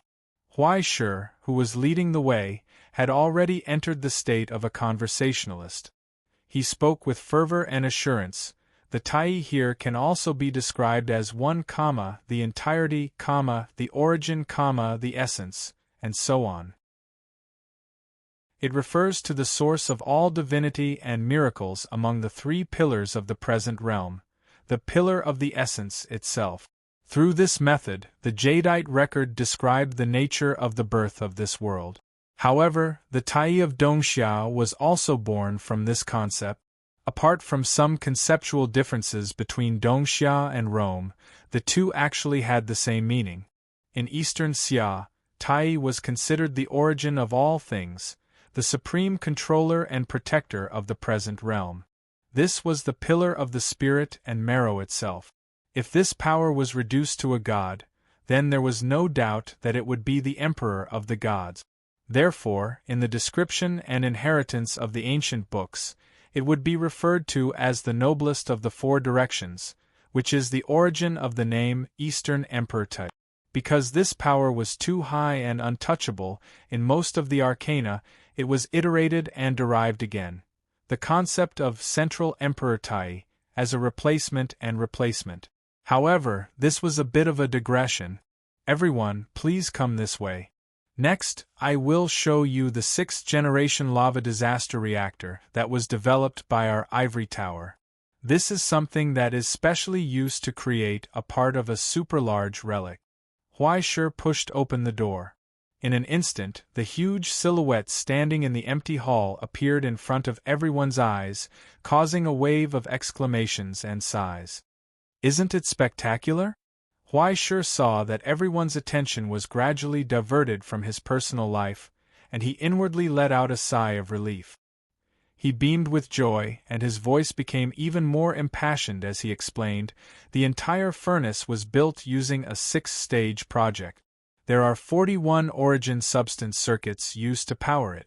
Apart from the low-density alloy at the bottom, the entire furnace is made of. Everyone was gradually dumbfounded by the data and scenery that Huai Shi described. In the absolute silence, Huai Shi gradually realized that something was wrong. His expression twitched. Only then did he realize that no one was looking at the furnace inside, but was looking at him instead? It's really not bad. Behind him, Ai Qing had her head lowered and was writing something down as she calmly praised. That's right, especially the angle of the camera. It's very particular, Fu Yi nodded in praise. The exposure and white balance are really perfect. Luo Xian nodded in agreement. It's too close. Lily's cheeks were completely red. She covered her face and quietly peeked through the gaps between her fingers. She was shocked, even if it's still too. Huai Shi's movement stiffened in place, and he was stunned. What? When he finally turned around and looked inside the door, he saw the lava disaster reactor that he had just described. It was indeed, as he said, spectacular, huge, solemn, majestic, and luxurious, and, on the wall behind the reactor, there was a huge picture that looked like an oil painting. In the picture, in the afternoon under the setting sun, in the Ivory Tower Symphony Orchestra's practice room, young girls with beautiful figures surrounded the instructor, gazing longingly at Huai Shi's figure and smile. The handsome instructor was guiding the cellist in the orchestra step by step, correcting her finger technique and movements. It was as if he was hugging her from behind, leaning close to her, smiling as he whispered something in her ear. Under the sunlight outside the window, the girl's cheeks were pink and red, like an apple. It was unknown who had taken the picture, but this ambiguous and hazy beautiful atmosphere was completely captured in the picture and transmitted to the eyes of every viewer. But Huai Shi subconsciously closed the door and blocked the door. He felt that he was hallucinating, but when he looked back at the scene behind the door, he found that the huge picture was still there. Tangi, I'm going to kill you. Forget it, it's better if you kill me to liven things up for everyone. Gulp. He swallowed his saliva. And in everyone's dull eyes, there were a few eye-catching gazes that became playful. Some were curious, some were indifferent, some were at a loss, and some were mocking. Wow, the teaching life is so exciting. Is this a disaster musician? I love it. In the crowd, there was a voice that seemed to be exclaiming. The fire was burning. Even if you beat Huai Shi to death, she would never forget that tone. Fu Yi, did you go to the Continuation Academy to attend a fun person's training class? What happened to being a good brother? Why did you push me into the fire pit? Ahaha, my colleagues are joking with me. They actually hung the picture of the orchestra director here. Don't mind it, haha, don't mind it. He wiped the cold sweat on his forehead and squeezed out a smile on his dull face. Ahem, as a gold medal teacher of the Ivory Tower and the director of the symphony orchestra, isn't it normal for me to have a good relationship with the students? Is it teaching? Lily was stunned. Yes. Huai Shi nodded frantically, widening his eyes to show his sincerity. Our musical communication is always like this. Well, indeed, Huai Shi. Sometimes it's easy for you to ignore social distance. Luo Xian held her chin and sighed. Especially when communicating with girls, some words are always misunderstood. And you're always overzealous. As she spoke, she looked at Huai Shi with a smile and reminded him helplessly, you're a teacher after all. Be a little more careful. Yes. Huai Shi was so moved that his hair stood on end. Ai Qing, on the other hand, glanced meaningfully at the girl behind Huai Shi, whose gaze had been drifting from side to side since the beginning. She seemed to sigh unintentionally. Oh, indeed, the teacher-student relationship is good. Well, it's just a small matter, don't mind it. Huai Shi walked stiffly and led everyone forward. At this point, they could only cut the Gordian knot and leave the crime scene as soon as possible. Otherwise, if they continued to be entangled, who knew what would happen? Speed up. Come, next, we'll visit the divine wine production line inherited from the Helios Workshop, the pharmaceutical production center of the Ivory Tower. Now what we see is, in front of the open door, Huai Shi was sweating profusely. Behind the door, in the spectacular production center named after the divine wine, countless photos were hung on the wall above the miraculous fountain, which almost formed the scale of an individual photography exhibition. And there was no doubt that the theme of all the photos. There was only one. Huai Shi. And it was Huai Shi. They even thoughtfully marked the names of the works. Huai Shi in Dongxia, Huai Shi in Yingzhou, Huai Shi in America, Huai Shi at work, Huai Shi resting, Huai Shi eating lunch, and in the photos, there was Yi Xuea, who chatted with Huai Shi at the table in Dongxia, Liz, who raised a glass with Huai Shi at the cold dinner party of cooperation, and Amber, who walked out of the car under Huai Shi's umbrella in the rainy car, under the accurate capture and recording. Every photo was beautiful. When their eyes met, it revealed an indescribable depth and tenderness. Tangi! Wow, so many mature big sisters. In the crowd, the pure passerby Fu Yi applauded and praised. Are they also students? Mr. Huai Shi has so many students. Under the gazes of those people, Huai Shi lowered his head and wiped the blood tears. For a moment, He seemed to have traveled through 1,000 years and felt the blood, tears, and sorrow that belonged to Caesar. Brutus, even you have a part in it. Chapter 1090. I found out that my good brother is a playful person. What should I do? Waiting online. But it was useless to be anxious. It was too late. Brutus had stabbed Caesar to death. Although he didn't know how Caesar felt when he was stabbed to death by his most trusted traitor, Huysher felt very panicked now. Especially under the curious gazes of many visitors. Social death was close at hand. Especially after social death, there might be a real death standing behind it. Huysher felt the temperature in her head rise exponentially, to the point where it was almost emitting steam. Every single cell in her brain was operating frantically, and every single nerve current was jumping between the synapses of her brain. Every single thought was colliding fiercely within her soul, causing sparks to fly. False wisdom. Lit up on the title page of the Book of Destiny. At that moment, the darkness of despair was opened up, and Huysher grasped that glimmer of hope.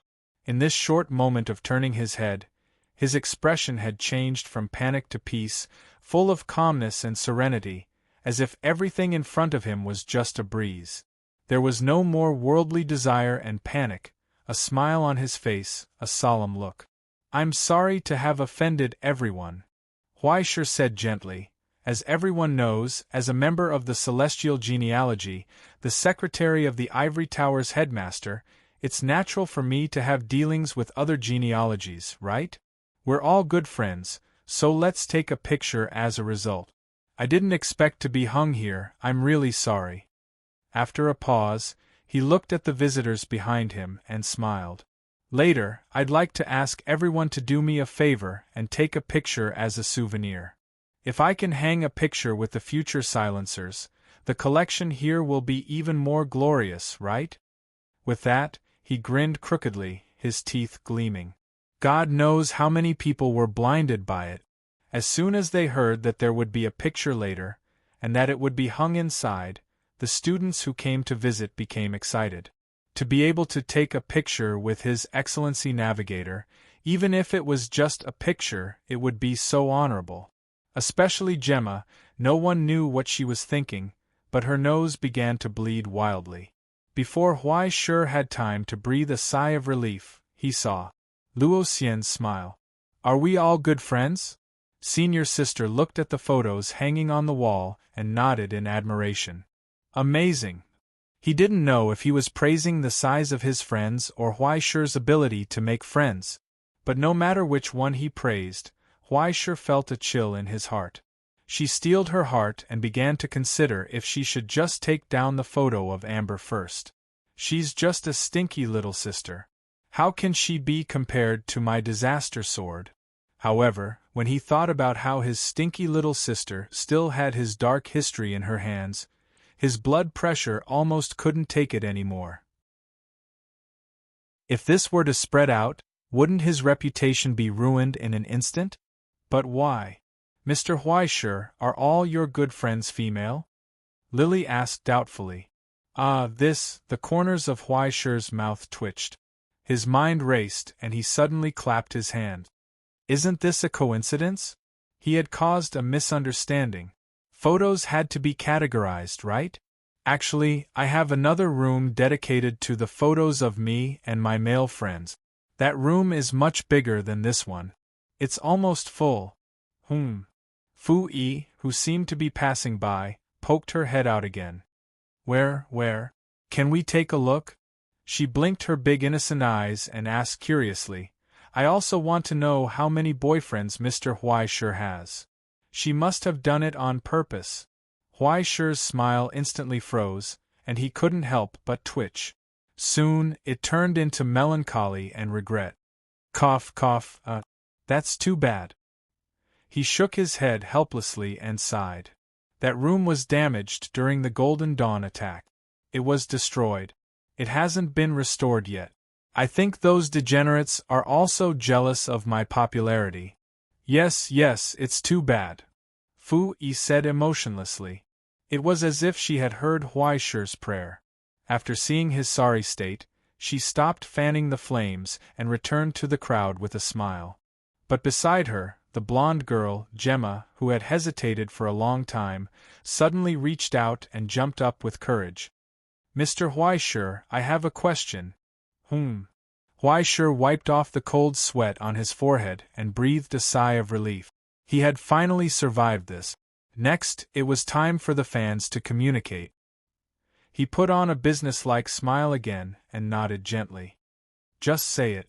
Although it's very rude, I'm very curious." Gemma widened her eyes and asked in a trembling voice, "Mr. Huaishi, do you have a girlfriend? And what kind of girl do you like? Gentle? Cute? Someone who has a common language with you? Or the dignified and serious type?" For a moment, silence fell. In the dead silence, everyone raised their heads curiously and looked at Huaishi. Those pairs of green eyes were shining, full of the desire for knowledge. They smelled it. It was the smell of gossip. Moreover, it was the disaster sword who was currently in the limelight, the navigator who had personally caused the return of the voyagers.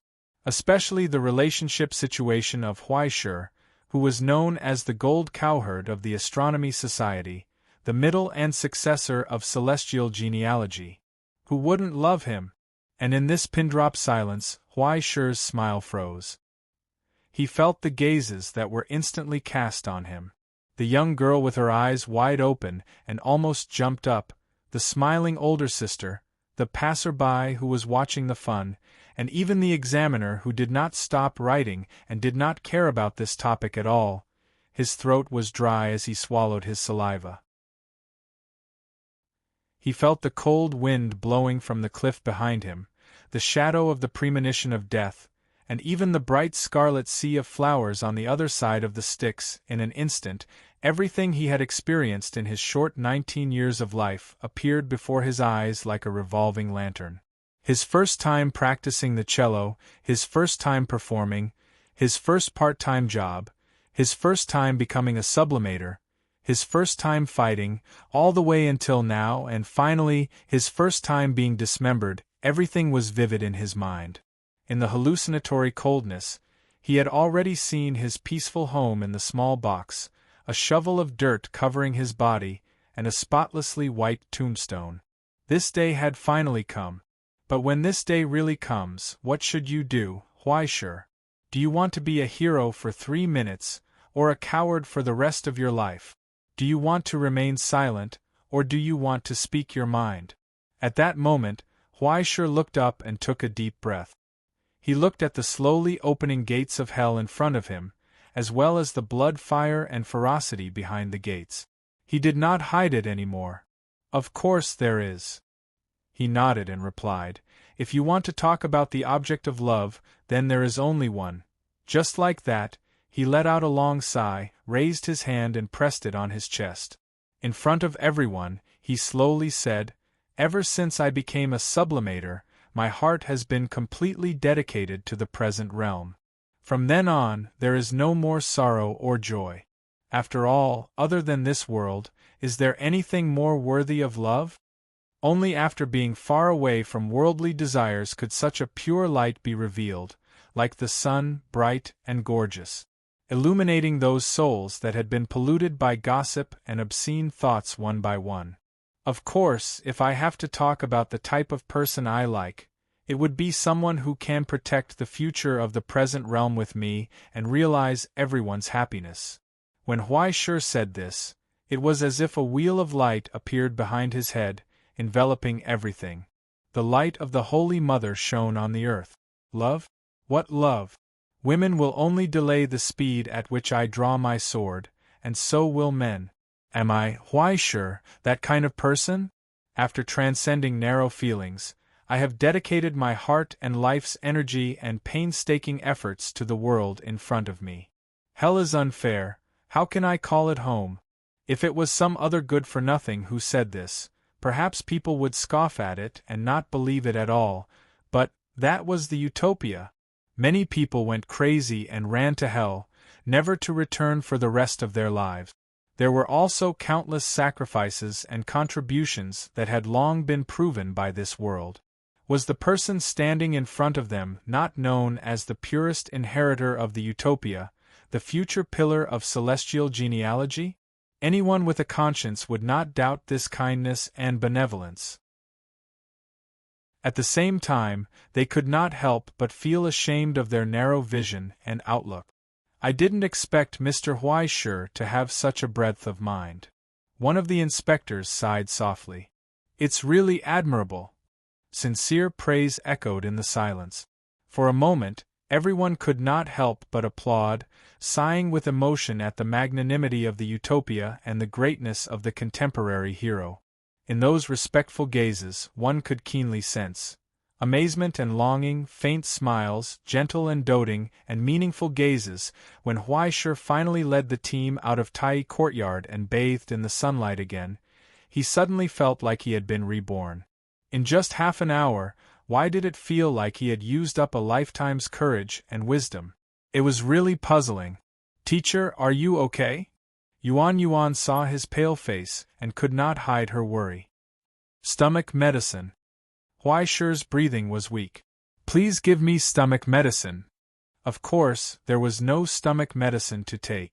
Putting aside the fact that the pain of stomach cramps and convulsions was just an illusion, even if Yun Zhongjuan really had gastric problems, if he did not go to Shambhala or find Grandma Qing Di, the Mongolian doctor in the school doctor's office, Yi Su, would be in pain for a long time.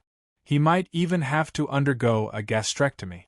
During the break between the tour guides, Huaishur finally had the time to take a sip of water. It was not only because of the lingering fear, but also because of his guilty conscience. From the beginning, the trembling in his arms could not dissipate. Instead, it became more and more intense. Until now, it had reached a point where it could no longer be ignored. Am I terminally ill? Huaishur leaned back in his chair and asked weakly. No, teacher, your phone rang. Yuan replied helplessly. It has been vibrating since just now. You were so focused on your work that you didn't notice it at all. Huaishur was stunned for a long time and could not help but breathe a sigh of relief. God had mercy on him. He thought he was trembling too much. He thought that since he had violated the law so many times, his psychological quality should not be so bad. But when he picked up the phone, he saw the 19 missed calls on the screen, as well as countless text message reminders full of angry words. And a brand new call. Liz. Do you also want to join in? Huaishur covered his face and felt that his blood pressure, which was close to the limit, had reached a new level again. He looked around subconsciously. After confirming that there was no one around, he picked up the phone with trembling hand. Then, he heard a roar from the other end. Huaishur, you bastard, are you human? The noble lady from America roared. Do you know how long I have been trying to contact you? Don't tell me you're going to do it again? I'm not, don't talk nonsense. Huaishur was so scared that he almost jumped up. Oh, Uncle Izzy was right. A man's mouth is a liar, especially your mouth. When it's useful, you call me Little Liz so happily, but when you're ready to go back on your word, you turn your back on me. Go back on my word? Huaishur was instantly alert. When did I go back on my word? Liz could not help but sneer. Look at what you sent over. Huaishur, I don't expect you to have a conscience, but if you want the rest of the money, you should be more professional. Hearing this, Huaishur heaved a sigh of relief. She scared him to death. He thought that this American woman was going to steal his eggs. What's the big deal? Isn't it just a casting furnace? Why are you in such a hurry? These 2 days happened to be the graduation of the first batch of casting trainees sent from America, and it was also the time for the first contract to be delivered. According to the agreement between the two parties, Huaishur taught all the casting skills without holding anything back. The most important thing was that he personally created their own casting furnaces. But the landlord did not have any extra food. In the prosperous days of the Twilight Village, a casting furnace required a teacher to create for his disciple. It was a masterpiece that took a lot of time and hard work to complete. The conditions of the ivory tower were right there. It was okay to make do, but if you wanted to talk about rich things, there was not a single bit. This was especially true with the recent expansion of the border defense line. They had to maintain combat readiness, supply origin substances, transport supplies, and save money. Every day, the vice principal's salary was cut into 2 petals, and he even lost a few strands of hair. Under these circumstances, Liz was still unwilling to spend money. Even if Huai Shi wanted to do his best for her, the conditions did not allow it. As a result, Huai Shi could only exert some of his subjective initiative within the limited budget. After taking 70% of the money to subsidize housework, he successfully used the remaining 30% to create enough casting furnaces for 200 people to use. Yes, super large. In any case, there was no way they could send a caster to the battlefield. As such, they simply abandoned all of the miniaturized structures and portability and went down the path of stupidity and blackness. The internal matrix could be reduced as much as possible. In any case, those apprentices would not be able to use it, and it would be easy to break it. As such, Huai Shi thoughtfully created a children's version. In addition, in order to cultivate their sincere cooperation and work together, Huai Shi also painstakingly changed the original standalone version into a family version. 6 people sharing it, and it was a lot of fun. After dividing the time, each person could use it for 4 hours a day, and it could prevent them from getting addicted. How great was that? Liz was actually not satisfied with such a meticulously designed product. The conscience of the Americans had probably been eaten by dogs. After mastering the core technology, Huai Shi discovered that he was just that stubborn. In any case, they had never seen what a real casting furnace looked like. What they got was up to him. As long as it could be used, it was fine. What was the point of being so particular? As for his own, this was called a deluxe version. If you have the ability, why don't you ask the Sunmaker to make one for you? Sigh, Liz, you don't understand. Huai Shi sighed. He sat on a chair and crossed his legs. He earnestly advised, I'm thinking about you guys. The main thing is that this thing has many variations. Sometimes it's very small, sometimes it's very big. You have to bear with it. Chapter 1091. After saying that, even he himself felt that he was being too heartless. After pausing for a moment, Huai Shi sighed and sincerely suggested, or you can spend more money to unlock more new experiences. What do you think? I think it's better for me to personally come to the ivory tower and get to know your skull better. Liz's voice was cold. It just so happens that Mamakilia is lacking a wine glass recently. What are we talking about? Don't be in such a hurry. Huai Shi shook his head. As the saying goes, even if business doesn't work out, we still have a little friendship. Besides, you're in such a hurry that I can't do anything about it. You have to be considerate. I also need to earn a living. Stop bullshitting me, Huai Shi. The lioness on the other end of the phone roared. Double the casting furnace for me. Otherwise, be prepared to say goodbye to the final payment. Huai Shi shook his head without hesitation. 10 at most, no more. Ha ha! Liz sneered. You've just started construction on the amusement park in America. If you don't want to build it anymore, just say so. Okay. I'm a little busy these 2 days. I'll compensate you after a while, okay?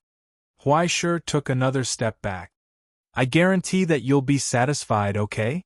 Okay, at most, I'll give you an expansion and a change of color. Huai Shi calculated the cost and estimated the maintenance service fee that he could collect every year. He gritted his teeth. 15 sets, no more. I'll be too embarrassed to accept any more. Anyway, with Ivy League's technology, if he wanted to scam them, he could only scam them a few times. In the future, this group of people might develop their own technology and replace it. Maybe by then, he, the master who brought them in, would starve to death. Wouldn't that make those stinky brothers pay more? The amount of money wasn't important. What was important was that he helped America get a high-level talent. He would also get the final payment, maintenance fee, patent fee, and the tools sent in the third training class. Everyone would be happy. It was a win-win situation. After hanging up the phone, Huai-Shi swept away the gloominess from the morning. He stretched lazily and looked up refreshed. Then, he saw a face right in front of him. She leaned against the back of the bench and smiled. He scrutinized Huai-Shi.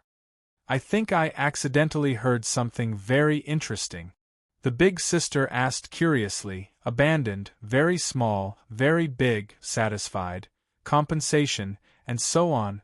Did something happen that made people concerned? Huai-Shi was dumbfounded. His heart and lungs stagnated. The corner of Huai-Shi's eyes twitched. He swallowed his saliva and explained dryly, "This, everyone knows." However, Luo Xian didn't listen to him. She just shook her head indifferently and smiled.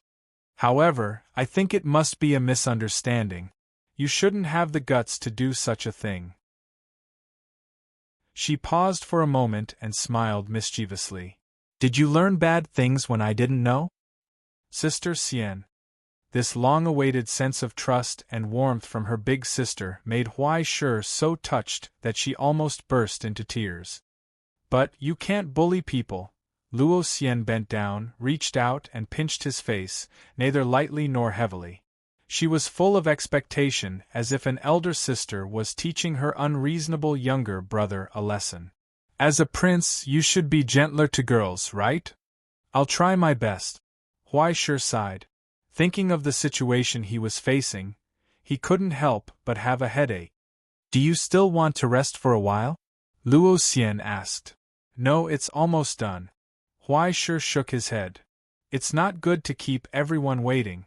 "Then continue to work, Huai-Shi. Don't worry about other things. You just need to focus on your own things." She reached out and pulled Huai-Shi up from the chair. She said to him expectantly, "But next, please show me the scenery you witness every day." Under the afternoon sun, her long hair fluttered slightly in the flying dust. Her smile was gentle and calm. Her eyes stared at the only prince in the world, and couldn't help but sparkle, like stars being lit up. Huai-Shi was silent for a long time, then nodded vigorously. After the Tai Academy, it was the Foundry Center. Although they didn't see the legendary Nautilus, the sun ship that was being repaired still made all the visitors exclaim and praise it. After the classical music teacher, it was the school's symphony orchestra, followed by the Academic Affairs Center, and the outer part of the framework. To Huai-Shi's surprise, Tongyi didn't make any more trouble that would make him want to jump over the wall. For the whole afternoon, except for the initial accident, the rest of the place was unbelievably smooth. Even his good brother seemed to have seen enough fun, enjoying Huai-Shi's grateful eyes, and didn't add any more fuel to the fire. In the end, he took the team to visit the battlefield where the mechanical monsters and the Golden Dawn had fought, as well as the wreckage of the mechanical monster left in the center of the square. Huai-Shi's work was finally over. The tour ended here. After personally experiencing many laws and miracles, the students who collected a lot of information left with Huai-Shi's group photo with satisfaction. After a half-day field trip and practice tomorrow, they were going to leave here and go to the next place. In the team, the most reluctant and hesitant was Lily, who joined halfway. After everyone was about to leave, she finally mustered up the courage to speak. "Mr. Huai-Shi, Mr. Huai-Shi." She suppressed her nervous and excited mood, widened her eyes, and looked at Huai-Shi in front of her. "Are you free tonight?" As she spoke, she couldn't help but lower her head and pinch the corner of her skirt. "If possible, if I know a restaurant." Huai-Shi was slightly stunned. After a long silence, he couldn't help but look back at the two figures that had gone far away. "Sorry, Lily," he said apologetically. I may have to go home for dinner tonight." In a short pause, he saw the sad look of the girl in front of him, and finally couldn't help but ask, "But would you like to come to my house for dinner? Feng Shu has been talking about you for a long time. If you are willing to come, he will be very happy." "Go. Okay, of course." Lily almost jumped up in excitement, as if she had received a more serious request than an invitation to dinner. She grabbed Huaishi's hand and nodded vigorously. I will." Immediately, she began to feel nervous again. "But, it's my first time visiting, do I need to bring a gift? I didn't buy anything, do I need to prepare something?" "There's no need for that. The presence of a creator is already the best gift I can give you," Huaishi replied with a smile. He took a deep breath and looked behind her. The guy who had been watching the show all day became more and more helpless. "Seeing that I made a fool of myself today, you should at least come for dinner, right? Oh, it's the first time you meet, and you're inviting me to dinner?" The passerby thought for a moment and showed a surprised expression. "How embarrassing." "That's enough." Huaishi shook his head and sighed. "Although I can more or less guess why you pretended not to know me, they have all left, so you don't have to be polite with me, right?" "Mr. Huaishi and Miss Fu actually know each other?" Lily was stunned. When she thought of what she said to Fu Yi in the afternoon, her rationality had the impulse to shut down. "But I'm neither a creator nor an inspector." Fu Yi tilted her head and looked at him, smiling. "Besides, after I go, aren't you afraid that it will be very lively?" "Of course. I'm scared to death. Are you coming or not?" Huaishi rolled her eyes and urged, "I still have your save file. If you don't want to come, I'll delete it." "Huh? Then it seems that I have to go." Fu Yi finally smiled and said sincerely, "After all, you've already used such a despicable method." Huaishi reached out, took the things in their hands, and turned to walk forward. With them, he embarked on the journey home. Perhaps this decision was really not smart, nor was it rational at all. But as friends, after such a long separation, they were finally able to meet again. Could it be that they had to pretend to be cold and distant? As for the rest, he was too lazy to care. He had already mentally prepared himself. If he died miserably, then so be it. At least he was magnanimous. Half an hour later, after dusk, in the brightly lit stone marrow hall. The banquet hall, which was usually quiet, was once again bustling with noise and excitement. Children were running around and playing on the carpet. In the resting area in the corner, teachers who had just taken off their coats were chatting and laughing with each other, waiting for dinner to start. Even the vice principal, who had always been cold and unsmiling, loosened his bow tie a little in such a cheerful atmosphere. Well, about 2 millimeters. After the warm greetings and reception, Ai Qing, who was sitting next to the long table, turned around and glanced at the person who was giving out biscuits to the children. She seemed to be impressed. "Your family's dinner is really unique." Yes, it's livelier with more people." Huaishi nodded cheekily and turned back to stare at Hut in the Woods, who was squatting next to his girlfriend and refused to move. "Little 19, what are you doing? Hurry up and take out the red wine I collected to liven things up. Look at this child, why is there something wrong with her today? She is not clever at all." He was not ashamed to throw the trouble to his student. Huaishi had already felt that in addition to persecuting, another wonderful use of students was to take the blame. The excited Yuka Kamiizumi was still comforting the teary-eyed Anna, who was next to her, and inquiring about what happened in the afternoon. Her gossipy expression could not be hidden. Fu Yi skillfully occupied Huaishi's favorite position in front of the TV, and began to play games with Lily. In order to make room for the new file, she deleted Huaishi's file. Seeing this, Huaishi trembled with anger and was on the verge of tears. "I will collect all of them in the middle of the road. How can you be so shameless?" Before dinner, Andrea had already taken a bottle of vodka and a stack of garlic bread and started to drink with Anton. The old professor had just come back from hell and had just finished recuperation. In the blink of an eye, he almost finished half of the bottle and wrote a sonnet on the spot with a red face. He just hoped that they were happy. It's rare to see you so generous. Ms. Yangzi, who was still fashionable, sat in the rest area and smoked a cigarette. She pouted at Huaishe. Since it's rare for you to come here, why don't you hurry up and take out the bottle of Tiger Killer in the cupboard for your senior to taste? If I am happy, maybe I will give you my granddaughter's contact information. You can take the wine later. Anyway, you know where it is. As for the contact information, forget it. Huaishe shook his head awkwardly and did not dare to continue the conversation. He turned back and went into the kitchen to help Feng Shu.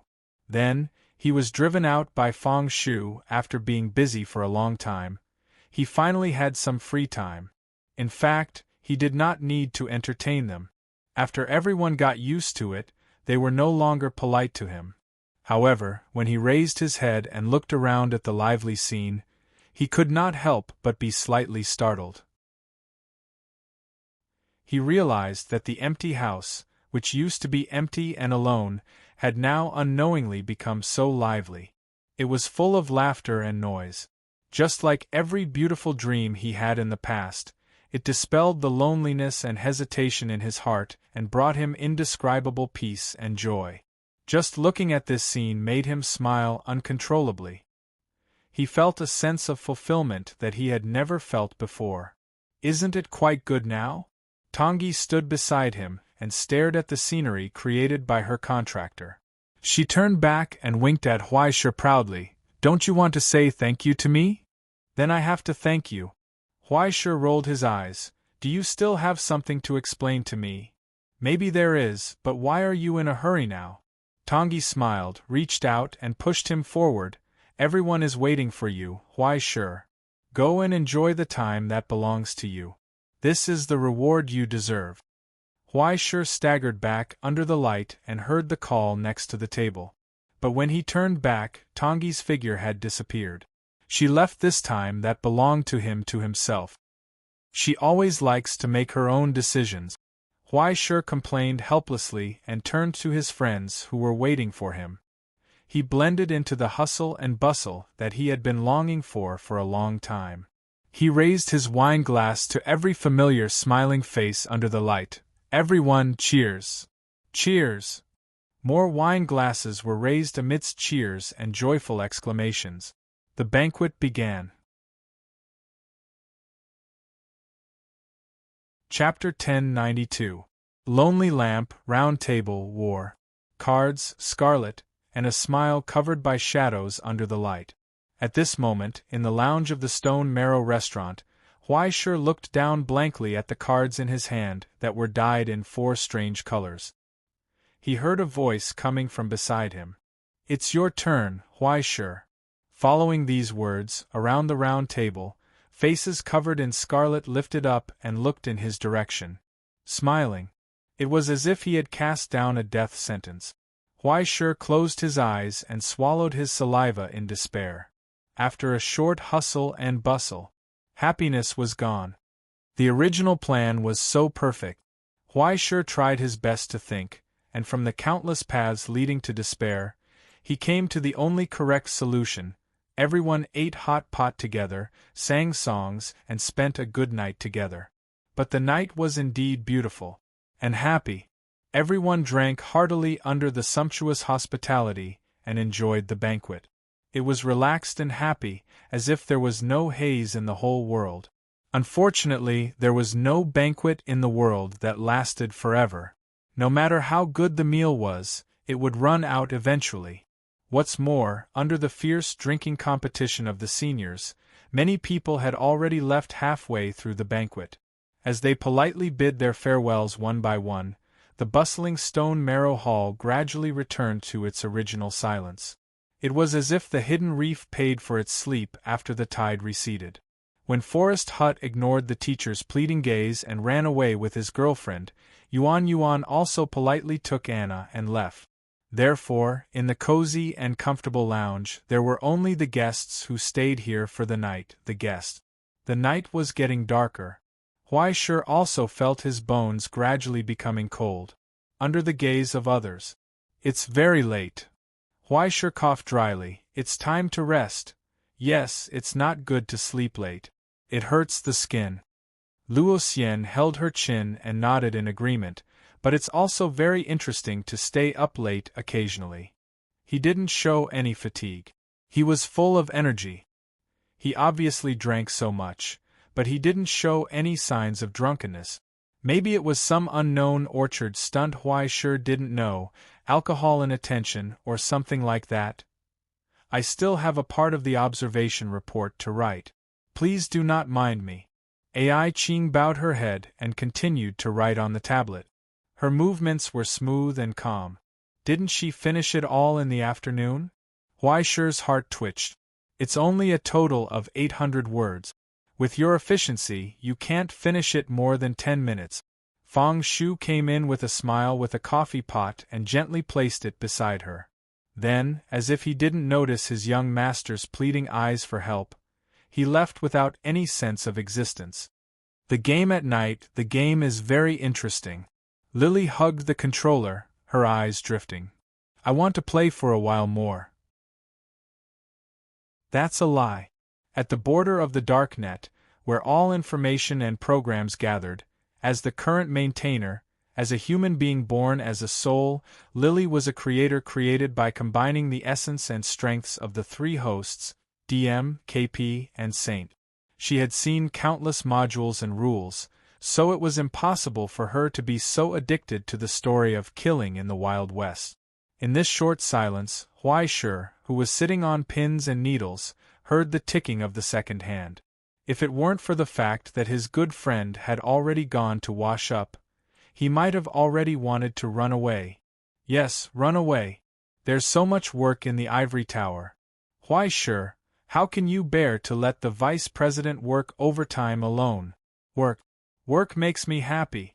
Celestial genealogy hasn't been revitalized yet, and the utopia hasn't been rebuilt yet. How can you sleep? Just as he made up his mind to stay up in the office tonight, he heard brisk and clear footsteps approaching from outside the lounge. His heart suddenly sank. Then, it was accompanied by the slight sound of the door being pushed open. Fu Yi, who was still shrouded in water vapor, had already poked her head in. Her freshly dried hair scattered on her shoulders, looking exceptionally beautiful. She glanced around the room and revealed a surprised smile that made Huaishe's heart sink to the bottom. Ah, what a coincidence! Is everyone still awake? Like magic, she took out a pack of cards from her pocket and suggested excitedly, "Why don't we play Uno together?" Before Huaishe jumped up to object, Luo Xian nodded as if she was tempted. She exclaimed, "Is it a card game? It seems very interesting." "I know how to play." Lily raised her hand in surprise. Huaishe swallowed his saliva and subconsciously looked at Ai Qing, hoping that the cold, serious, and inhumane Her Excellency Inspector would reject such a child's trick and even criticize it. However, when Ai Qing finished writing a paragraph in her hand and slowly raised her head, she seemed to be interested. "I haven't played for a long time after college. I really miss it." She thought for a moment and nodded. "Count me in." Cough cough. Cough cough. Cough cough cough cough cough cough. Huaishe coughed crazily and tried hard to put on a serious and solemn attitude to refuse clearly. "Look at this room. Who isn't a pillar of the Discovery realm? Who isn't a confidant of the Astronomical Society? You're addicted to games and the outside world is about to start killing and burning. If you play cards here, the Endless Sea might start holding a league. My disaster sword's heart is about to break." Think about the old crooked tree outside the Chalcedony Hall. But before he could say any high-sounding words, he saw Fu Yi casually stroke her hair. Then, another box popped out from her chest pocket. He could vaguely see the title on it. Truth Speaks Out, bang! It's Uno. Huaishe slammed the table as if he had been electrocuted, and his eyes widened. "I like Uno. I'm the one who is known as the Uno Prince of the Ivory Tower. After 2 hours, he looked at the cards piled up like a mountain in his hand. Tears were about to flow down his cheek. It's your turn to play, Huaishe. Hurry up, Luo Xian urged from the opposite side. Huaishe glanced at his next player, the calm AI Qing. His fingers tentatively grabbed a yellow card, hesitated for a moment, and then grabbed a red card. Finally, his trembling hand handed over a blue card. Is this card okay? AI Qing glanced at it calmly and threw out a blue card. Next, Luo Xian.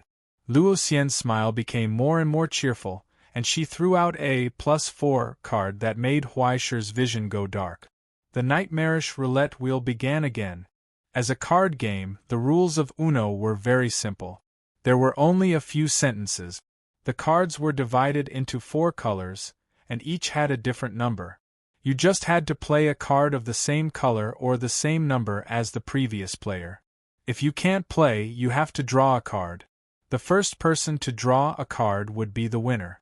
However, there were also cards that could change color. If the next player couldn't keep up, the O+2 and O+4 cards could let the next player draw more cards. There were even cards that could reverse the order of playing cards, and so on.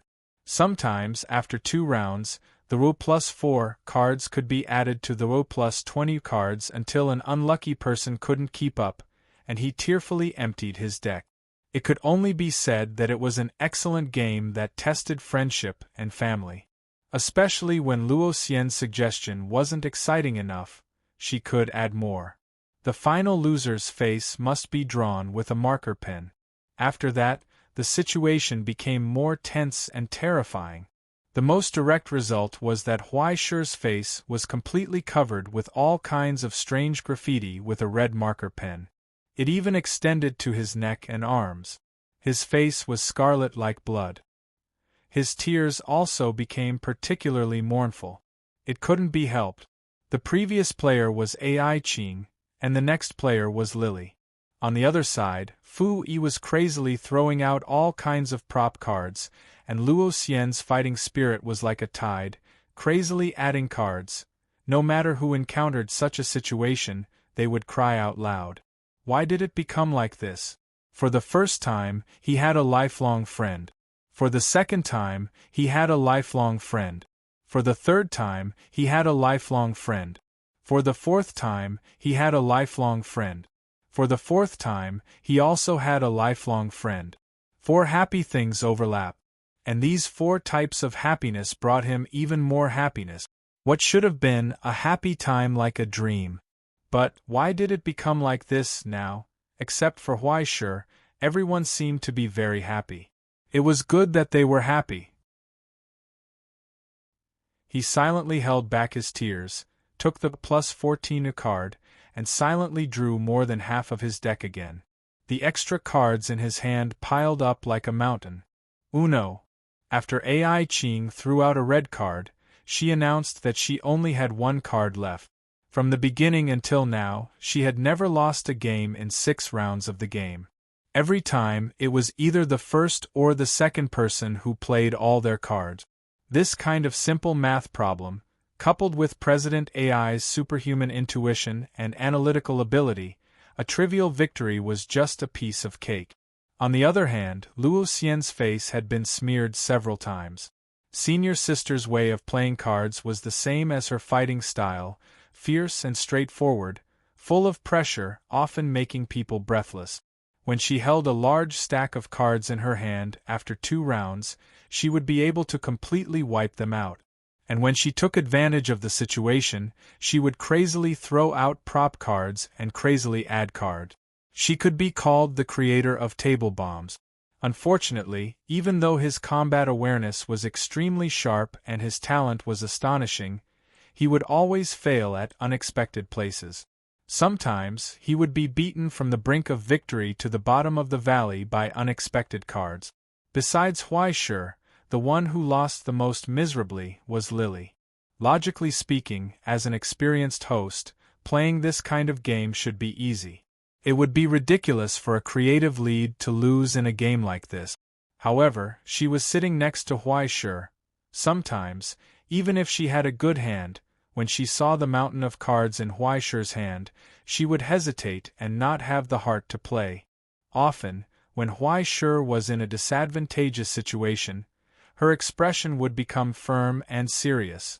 It was as if, "Don't be afraid, Mr. Huai Shi, I will protect you." It was written on her face. Unfortunately, other people would not be merciful. In the end, she would often be dragged down by Huai Shi. And even if she lost so many times, the girl still stubbornly tried to protect her best friend. She lost again and again, which made Huai Shi so moved that he could not help but cry. When he looked at Fu Yi across the table, who was completely happy, he really wanted to cry.